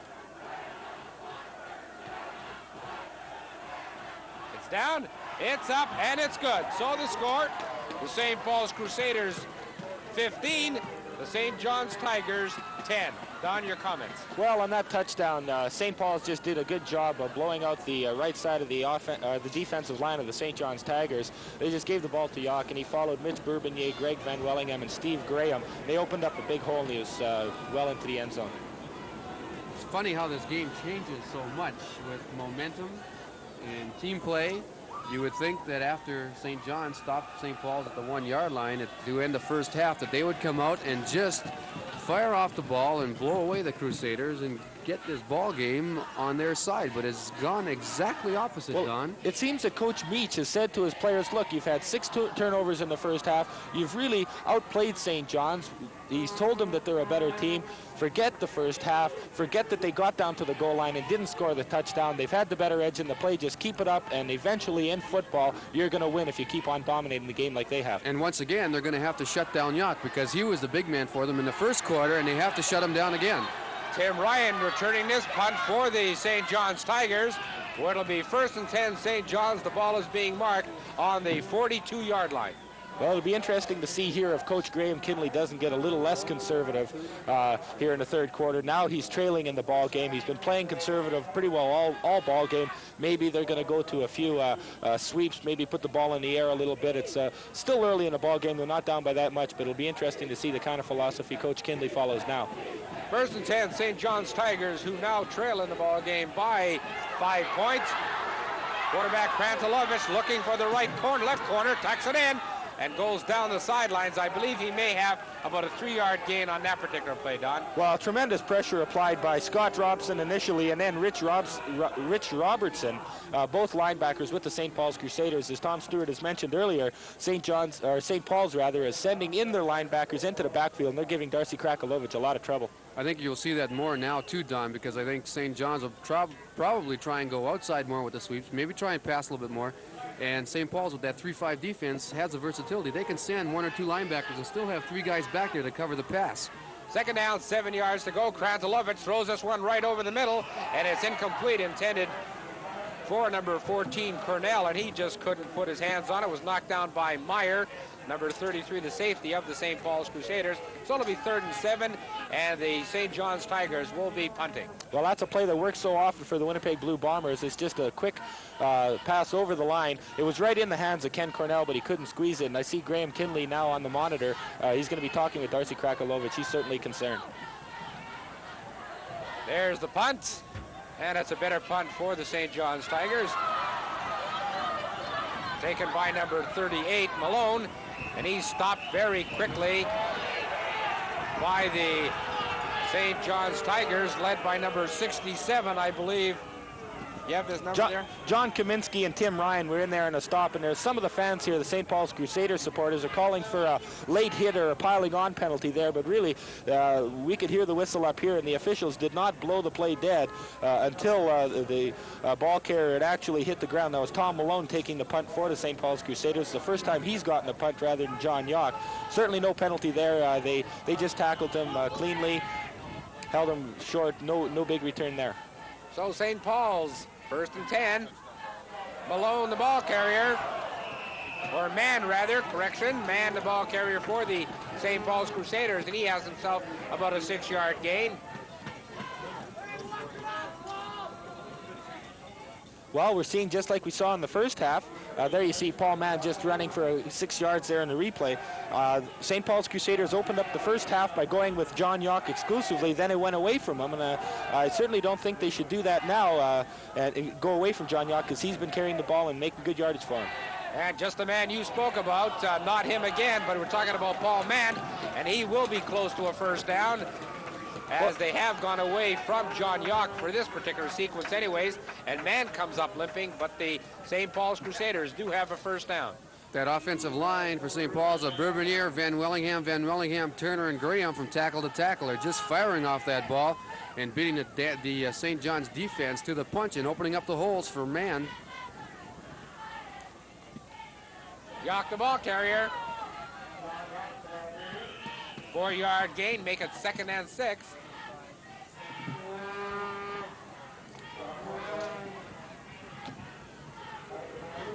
Well, John Yock is a grade 12 student. This is his graduating year, and I'm sure, like all of the players out there in the field, the high school football championship is something you can talk about when you end up collecting CPP and GIS sometime in the future, but it's your last chance for many of the ball players out there. They're grade 12 students, they're going on to university, and I'm sure all of them would dearly love to win this high school football championship. John Yock will probably be going on to university. I think is an excellent prospect to play professional football if he chooses to do so. I know you have some stats as to who won the high school games or high school championships, Don, going all the way back, I believe, to the start of high school football. Maybe you can give us some stats when we do have a break. Well, it's kind of interesting that St. Paul's Crusaders have never won a high school football championship in 47 years of trying. So I'm sure that the administration of the school, as well as the players and the parents, would dearly love to see St. Paul's win it. St. John's last won it in 1976 and 75. Second down, 6 yards to go. A lot of traffic in the backfield. I believe St. Paul's has fumbled, and they have. And St. John's come up with the ball.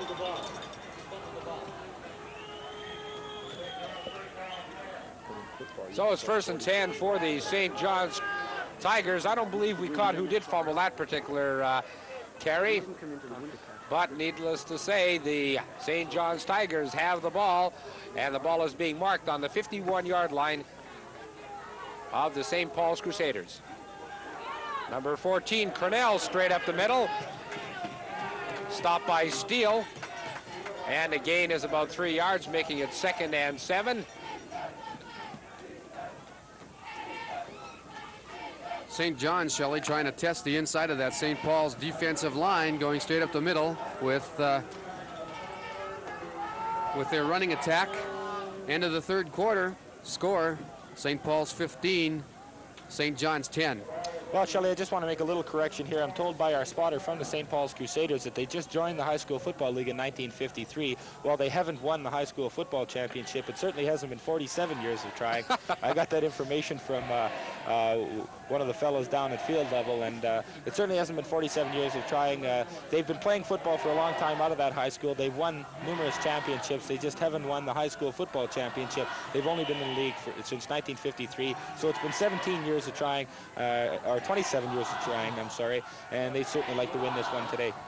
So it's 2nd down, 6 yards to go. The St. John's Tigers handing the ball off to Cornell. He will be very close to a 1st down. Once again, depending on the placement of the ball. The St. John's Tigers, and there's a couple of flags on the play, so that definitely is a type of penalty that is not needed right now for the St. John's Tigers. I believe it is going to be called against them, and we'll have to wait for the marking off of this particular penalty. I think somebody said a few words. Rough play charged against the St. John's Tigers. So penalties on this particular drive have hurt the St. John's Tigers as it goes for a 10-yard penalty, making it 3rd down and 20 yards to go. Well, what's the saying? You can take the boy out of the north end, but you can't take the north end out of the boy. We've got the St. John's Tigers here at the Winnipeg Velodrome, but some of the players are getting a little upset, and they shouldn't be talking to the referee, and it's going to cost their team.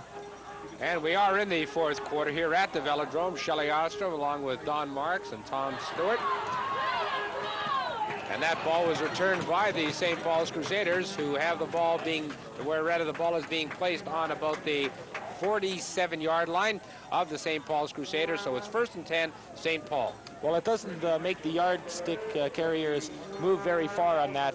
St. John's, through the entire exchange, ended up making 13 yards because of the penalties. They did get a good punt away, but John Yock made a good catch, a running catch, trying to catch the St. John's Tigers inside the 5-yard restraining zone. He made a good return. Here's a handoff to Mr. Yock, I believe.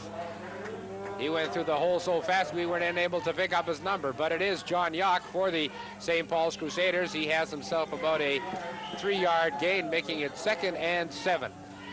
Interesting note, Shelley, just before the previous St. Paul's offensive series, St. John's called a timeout and used up one of their 2 timeouts that they have in this half, so that could be an important factor later on in the 4th quarter. Fake to Yock, handed off to Blake, and he goes around the right side. Blake's going a long way down. This man is a speed merchant, and he goes all the way down to, I believe, about the 25-yard line where the St. Paul's Crusaders ran a beautiful play. We'll show that one again for you. Well, I certainly hope we can get it on the replay. Yeah, you'll see it right here. It's just good faking by the Lynch, the quarterback, and he gets it around to Stu Blake. All the motion was going the other way, and he gets all the way downfield. It's not until Larry Shumsky is able to catch up with him way down at about the St. John's 35-yard line before he was finally stopped. A good, well-executed play by the St. Paul's Crusaders. There we see Graham Southgate marching with his sign. Yock, the ball carrier, fumbles, the ball's up in the air, it's up for grabs, and St. John's come up with the ball. And there's a flag on the play as well. And we'll have to find out what this infraction was, but John Yock fumbled that ball and St. John's came up with it. John Yock has had a magnificent game so far, piling up yardage, but I think this is his fourth fumble, I believe, isn't it, Don? I think he's fumbled the ball 4 times today in the ball game. Yeah, well, St. John's had the game plan to gang tackle him. One guy goes in, the rest strip the ball away. And if you notice, when he's been fumbling, it's not a matter of getting hit and losing the ball. The ball is actually going up in the air, which would indicate that they're grabbing his arm and they're spinning and lifting the ball away from him. He's had a magnificent game, but the fumbles are certainly costing his team. And St. Paul's were charged with holding, and the penalty was declined, so the St. John's Tigers take over. Here's Tim Ryan on a double reverse, looking for some running room. Finally finding a little bit of real estate, about a 2-yard gain. And once again, the flags fly high here at the Velodrome as there's another penalty infraction. And this time it's against St. Paul's, I believe. Rough play charged against the St. Paul's Crusaders.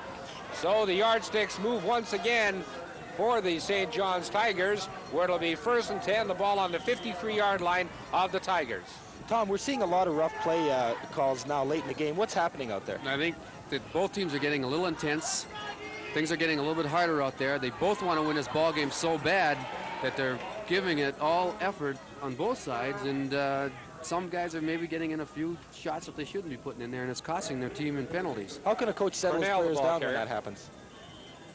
Well, I think he's got to send somebody in and say, hey, listen, guys, especially St. Paul's, we're ahead 15-10. Penalties are going to hurt us. They're driving the ball well. We don't have to help them up by getting penalties. The ball's going to get closer to our own end zone by getting penalties. 2nd down, 9 yards to go. Krasilovich puts it out. It's completed to Ryan. Ryan turning it on, still going.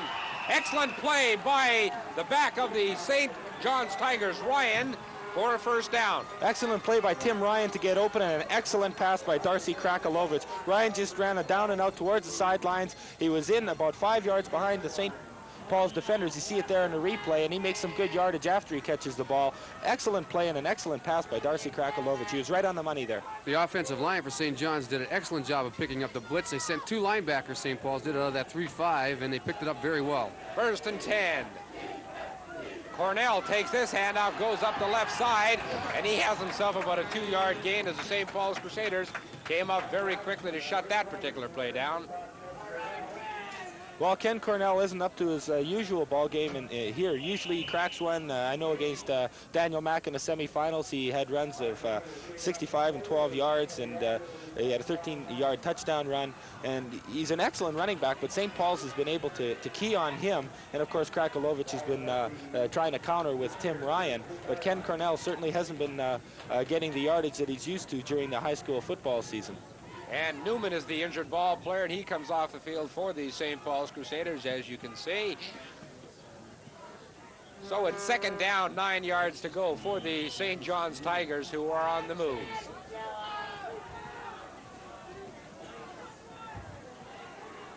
You're watching this game on VPW Channel 13, west of the Red River. An extension pitched out to Cornell, looking for some running room, doesn't find too much on that particular play, as he was stopped by Joe Forentino of the St. Paul's Crusaders. So we'll make it 3rd down and about 7 yards to go. Well, it's going to be interesting to see now what Coach Graham Kinley decides to do. The last time they were in this close, he sent in Bernie Majewski and just punted the ball away. They do have a pretty good field goal kicker in Roman Kostick, and they're close enough. They're within his range to give it a try. It would be about a 40-yarder. But we'll have to see what Coach Kinley decides to do. And St. John's has just used up their last time out in this ball game. They get 2 per half, and they've just used up their last one. So that could be something that they might not want to look forward to later on in this ball game if it stays, the score stays the way it is. They do not have any timeouts to stop that clock. Well, you know, when you talk to a quarterback with, or take a quarterback out of the ball game with a timeout being called, with the quarterback coming out, it sort of gives you a different perspective where something could be going through the coach's mind and say, hey, maybe a little razzle-dazzle play, and let's not punt the ball away at this particular time, Tom. I think they're really deciding here whether they should punt the ball away and hope their defense holds them, or else try for the first down and keep the ball and go in and score the touchdown and go ahead in the ball game. Well, we hope you'll stick around for our post-game show, as we'll be talking to the winning coaches and some of the players. Hopefully, Mr. Cass Vidrick will be making the trophy presentation on behalf of the high school league. And they are gambling, so we were right. Could be a little bit of a razzle-dazzle play. No, they just gave it to Ryan straight up the left side or the right side, and I do believe he has the first down. The St. Paul's Crusaders say no. The referee says no, so we're wrong, and St. Paul's do take over. Well, Coach Kinley left his conservative philosophy in deciding to gamble on third down and 7 yards to go, but they certainly ran a conservative play. They just gave the ball to Tim Ryan, trying the right side of the St. Paul's defense, but there, Todd Brown, Mark Neiman, John Taylor, they weren't blown out of there. The linebackers backed them up, and they stopped them well short of the first down. It's a big turnover to the St. Paul's Crusaders.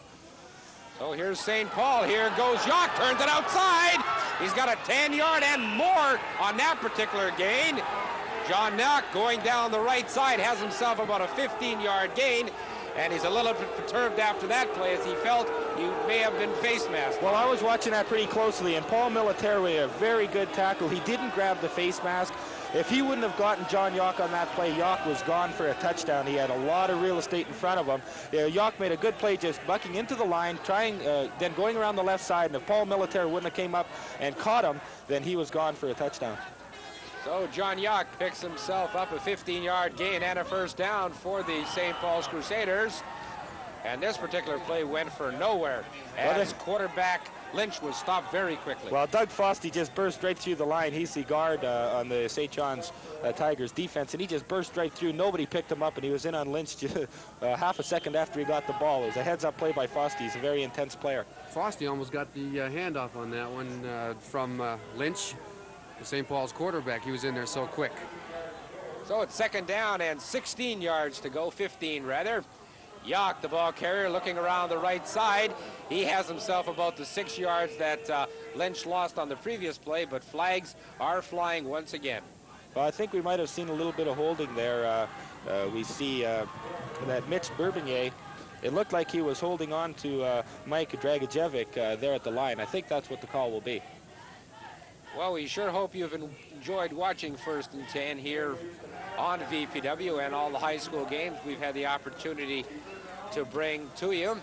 Don and I, and Tom, of course, have all enjoyed bringing the ball games to you and hope that you will be a regular viewer on VPW, Channel 13, west of the river. And the St. Paul's Crusaders will be punting as it's third down and 8 yards to go. There's the punt, almost blocked, but really hammered this one. Ryan lets it take the bounce. It goes all the way down to the 2-yard line and out of touch on about the 6-yard line. That was a weird play. We'll show that one again for you. Well, it was only a punt, but it could be the big play in the ball game. As Tom Stewart had indicated earlier, St. John's was wanting to hold St. Paul's in their own end, get good field position, and come back with the touchdown. Russ Meyer hoists a punt over Tim Ryan's head, going out of bounds on about the 8-yard line, and it puts St. John's back in the shadow of their own goalpost. They've got a long ways to go just to get good field position and try and go in to score. Here we see it on the replay. It's just, he barely gets it away, Russ Meyer, but you can't see the ball, but it's just booming, and it gets a good bounce for the St. Paul's Crusaders. By the time Ryan could control it, he'd already stepped out of bounds. Tim Ryan took that particular handoff up the left side. He will have himself about a 3-yard gain. I think right now that St. John's is going to have to go to a little bit more razzle-dazzle and open up the St. Paul's defense. They're not going to go anywhere going up the middle against this defense right now. St. Paul's is keyed up. They're going to shut down everything inside. They're going to have to start going outside and putting the ball up in the air, I believe, in order to get anything going in this ball game. And Ryan picked up 7 yards on that last play. We stand to be corrected as quarterback Brantilovich goes for the 3 and more for a first down for the St. John's Tigers. So St. John's are now on the move, and time is running out on the Tigers, Don. Well, it's still a third quarter. We've got, Fourth quarter? I'm sorry. That's what happens if you drink all that wild coffee, Don. Yeah, well, there you saw Darcy Krakulovich make a good play getting away from Rich Robertson, and he was able to turn that into a first down. Otherwise, he would have been caught in the backfield. So it's 1st and 10 for the St. John's Tigers. Krakulovich hands off to Ryan. And Ryan looking for some running room. He finds himself surrounded very quickly after picking up about 3 yards, making it 2nd and 7. I just want to let everybody know, I hope they'll stay around for our post-game show for the presentation of the High School Football Championship Trophy. Coach Ray Yock of the Winnipeg Blue Bombers will be presenting the trophy to the coach and captain of the winning football team here this afternoon, and it should be interesting. We'll also be talking with the winning coaches and players and asking them about what kind of celebration they're going to have and what the outcome of the game was. So it's 2nd down, 4 yards to go. Fumble. And Cornell fumbled the ball and was able to get it back. So it's now 3rd down and 3 yards to go. And the St. John's Tigers will probably be punting this one away. On that play here, it looked like it was a mistake by the quarterback, Krakulovich, rather than the running back. The running back goes to the hole. The quarterback's supposed to be there with the football, and Krakulovich took a little bit too much time getting to the running back with the ball, and he did not put it in the running back's chest, as he should. There's the punt. This one's taken by Yock. He's going down the left side, turning the speed on, and he's finally tripped up by number 27, Tim Ryan. And we'd like to show you this one again, as number 50 of the St. John's Tigers was really blocked tremendously. Bob Kozer, I didn't get the gentleman's name, but if we can show you this again. We'll see if it's in the play. No, there's just the end of the block, but Kozer was really hit very well by one of the St. Paul's Crusaders blocking men on that particular play. Number 11, Blake, the ball carrier. Blake turning it on. Blake going all the way down for about a 25-yard gain and a 1st down for the St. Paul's Crusaders, who have everything going their own way here in the 4th quarter, Don. Well, certainly the momentum has changed, and the St. Paul's Crusaders are just taking it to the St. John's Tigers right now. There you saw Stu Blake take the handoff from Lynch and try the right side, following the blocking of Ron Van Wellingham, Chris Turner, Mark Neiman there, and he got deep into the secondary before he was finally stopped. And St. Paul's is certainly on the move, and they've got good field position. If they score now, it's going to be tough for St. John's to come back. Tom Malone carrying the ball for the St. Paul's Crusaders, and we have flags once again on the play, and the indications are that it is against the St. Paul's Crusaders, as they are talking to the St. John's Tigers captain at this particular time, explaining him his options. Both those plays, Shelley, those last 2 plays have gone outside, and they've caught St. John's with their defense pinched inside once again. They've had 8 of their players pinched inside the defensive ends, and they're finding easy running room at the outside. They're going to have to spread out those outside linebackers, take a few steps to the outside a little bit more to shut off that run on the outside. So holding was charged against the St. Paul's Crusaders. St. John's Tigers declined the penalty. So it'll make it 2nd down and 14 yards to go. Lynch hands this one off to Blake. Blake goes around the right side. He'll be very close to a 1st down. Same play as last time, Shelley, that went for so many yards. They're just giving the ball to Stu Blake coming around the right side of the St. Paul's offensive line. And again, Neiman, Turner, and Van Wellingham are just blowing away the St. John's Tigers defense, and he's well into the secondary before he stopped. And he's going to be short by about 3 yards, but it's a good play. And a 3-minute whistle has just sounded, Shelley. There's 3 minutes left in this ball game. And the ball is on the 20-yard line of the St. John's Tigers. Field goal attempt. It's up, and it's good. So the St. Paul's Crusaders pick up another 3 points, go ahead in the ball game, 18-10. And I'll tell you, St. John's Tigers have to get a touchdown and then they have to go for the 2-point conversion just to tie, Don. Well, they have to hope for a good run back here, get some good field position. There's no appreciable wind here at the Winnipeg Velodrome, so there's no advantage that way, but they've got to get the ball, get a good kickoff return, get good field position, and march down. And you're right, Shelley, they've got to now go for the 2-point conversion.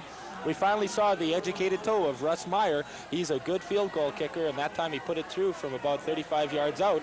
And it's certainly a big plus for the St. Paul's Crusaders. You know, we've gone back and we've said that that punt by Meyer that stranded St. John's at their 8-yard line was a big play. I think maybe you have to go back a little bit farther and take a look at that 3rd down attempt that St. John's tried for deep in St. Paul's territory with just a conservative up the middle play, and they got shut down on 3rd and about 5 yards to go with only about a 2-yard gain, and the ball got turned over to St. Paul's. I think maybe that would be the big play in the ball game right now. So we have less than 3 minutes remaining in the football game. The St. Paul's Crusaders lead 18-10. There's a booming punt taken by Ryan on the 5-yard line to the 10, the 15, the 20, 25, 30, 35, 40. And he stopped on about the 42-yard line. Stopped by John Yock of the St. Paul's Crusaders. And Mr. Ryan was going. Yock, the last man on that kickoff return, and he made the tackle. He was gone if he had got by Yock. Well, it's interesting the way St. Paul's lines up. Here on the, you'll see the return, just Ryan's speed and picking up his blockers. He makes a good run.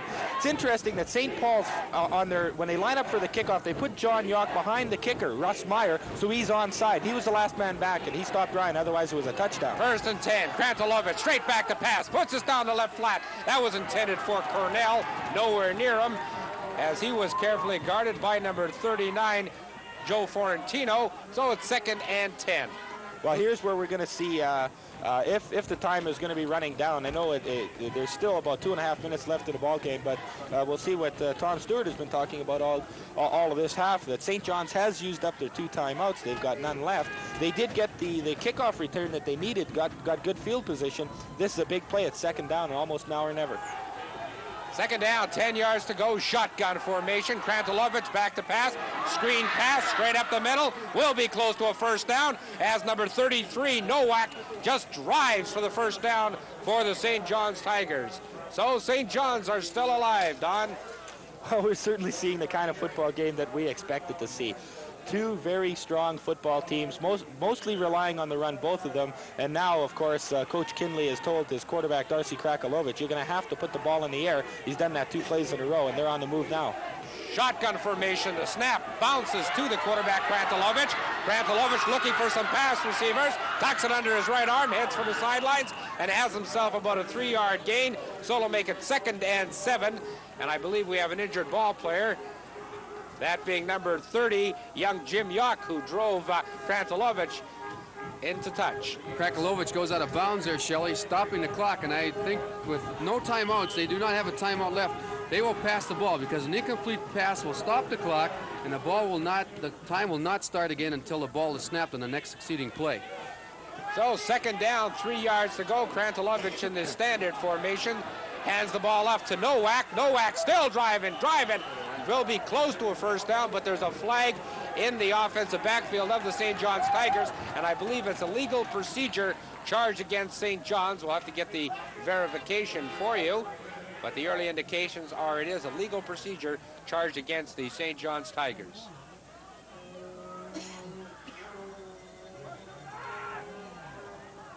Could be the problem of not having their tight end or their wide receiver up on the line of scrimmage. They must have 7 people on the line of scrimmage on offense. There it is, a legal procedure charge against the St. John's Tigers. So our guess or indication was right, making it 2nd down, 8 yards to go. The St. John's Tigers definitely need a 1st down here to keep this drive alive. The minute flag has not as yet been put up, so we assume there is over 1 minute remaining. Number 14, Cornell, the ball carrier, and he has himself about a 6-yard gain. That was an interesting play, Tom. They went straight up the middle. That's the same play they tried when they were 3rd and about 6 yards to go, deep in St. Paul's territory, and they got shut down. It's interesting that they would call a running play because the clock is running right now, and they don't have a timeout. Do you think that they would pass for the 1st down, the clock would stop, And there's timeout has interesting. been called. That is an interesting call. St. Paul's calls a timeout. Third down, 1 yard to go. And why would St.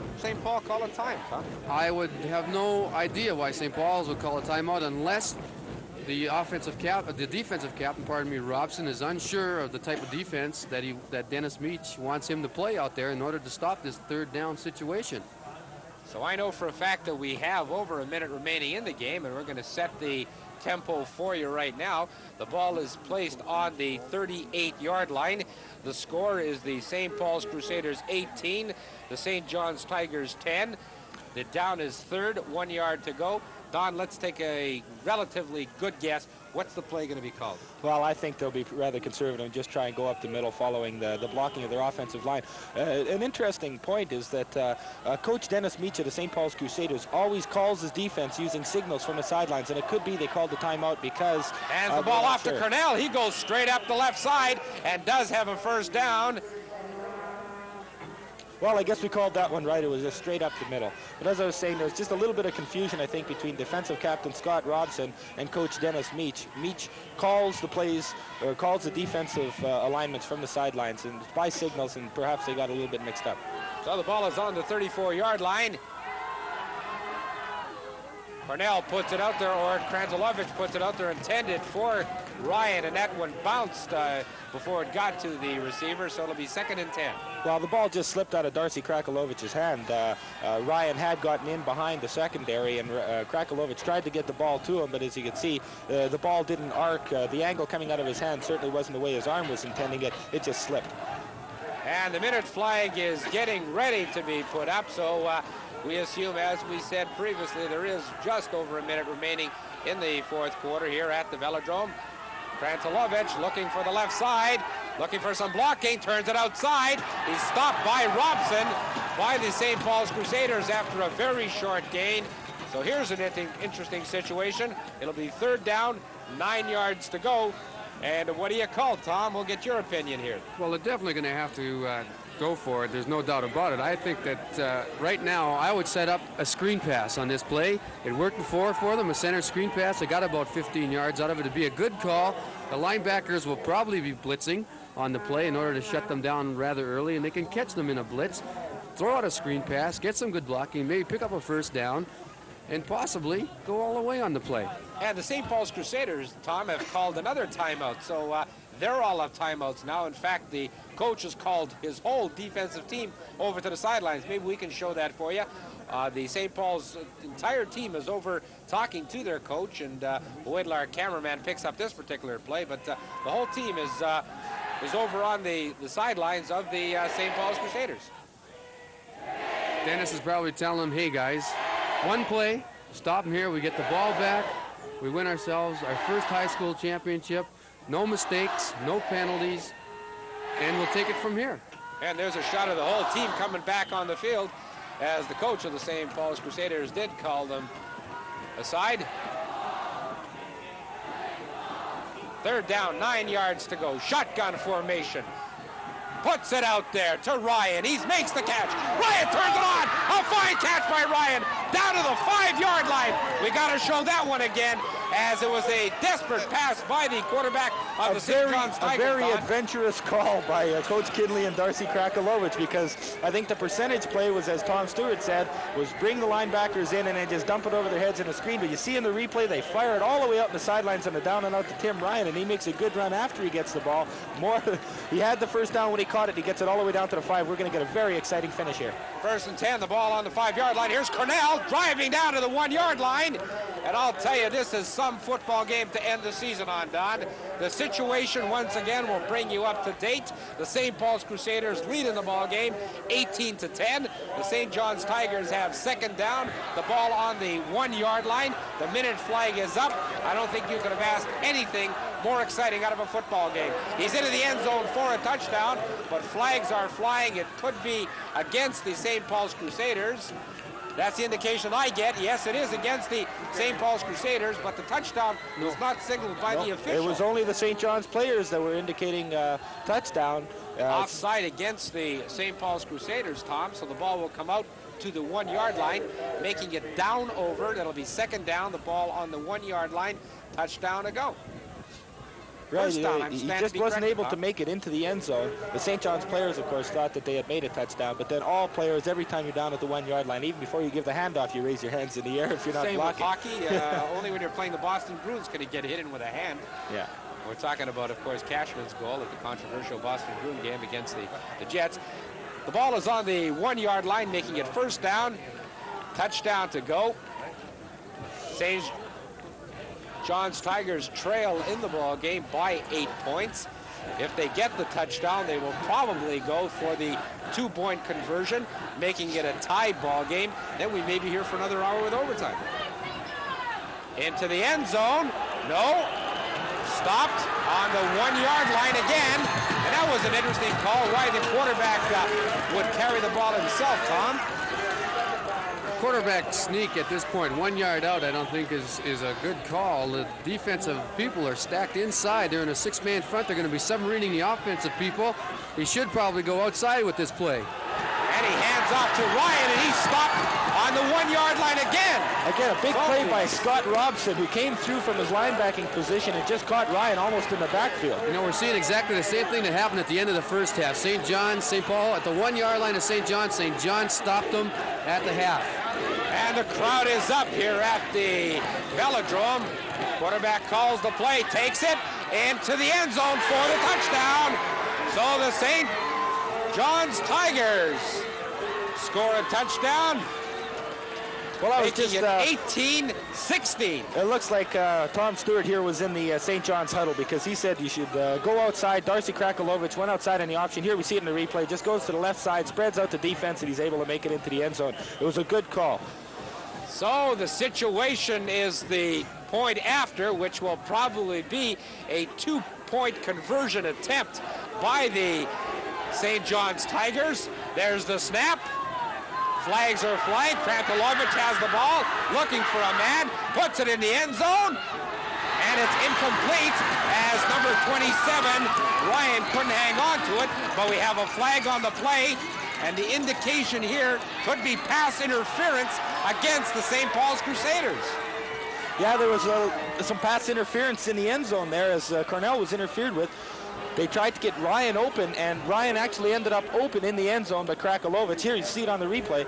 Maybe we can pick up the interference in the end zone. No, we're not able to. But you see, Ryan was open, but Krakolovich just overthrew the ball, but they're going to get a second crack at it. So I'll tell you, we have an exciting ball game here. The St. John's Tigers, here's their 2-point conversion once again, trailing in the ball game by 2 points, 18-16. There's the snap. The quarterback takes the ball, heads to the sidelines, and he's in for the 2 points. So the score is tied. We have an exciting ball game. The teams are going crazy. St. John's are just going wild at their bench as we had a tie ball game, Bob. Well, you couldn't have asked for a better finish. Everybody here developed them. We see it on the replay. Krakolovich calls the same play he called to get the touchdown. Spread it out, take it around the left side of the offensive line, following the blocking of Majewski and Fosty and Finch. If we could get a shot of the St. John's bench, they're just exploding over there. The players are rolling on the ground. They've come back late in this ball game. There's maybe 20 seconds left in the ball game. They score a touchdown, get the 2-point conversion, tie the score up at 18 apiece, and I think we're going to have overtime. We were just talking to some people in front of the broadcast booth here, Don, and they mentioned to me that it's been 2 games that they've been out here watching the St. John's Tigers come back and pull miracles. Well, certainly they scored 3 touchdowns in the final quarter against the Daniel McIntyre Maroons in the semifinal to come back and win 40-36, and it's the same story being repeated here today. So the score is 18-all. We have less than 30 seconds remaining in the game, at least the official game. We will definitely be having overtime, and I'm going to have to sit and talk to Tom and Don, and they'll be able to give you the indications of how overtime works in high school football. There's the kickoff, taken by number 27, Mann. Mann turns it on, and he returns this one to about the 41-yard line. Let me ask you a question, Tom. Let's make you the coach of the St. Paul's Crusaders right now anyways. What do the St. Paul's Crusaders try to do? I think right now, with the minute flag up, we're probably under 30 seconds. I would say right now, be very conservative, keep the quarterback with the ball, run the clock out, go into the overtime, start all over again. It's a tie ball game. Rather than risk a fumble or an interception or a bad play right here with less than 30 seconds. Okay, they handed the ball off to Blake. Blake goes around the left side. And one thing that does tell me, and there goes the gun to end the official game, and we talk about in regular time anyways, the St. John's Tigers 18, the St. Paul's Crusaders 18, and we'll be right back with overtime right after this. Stick around.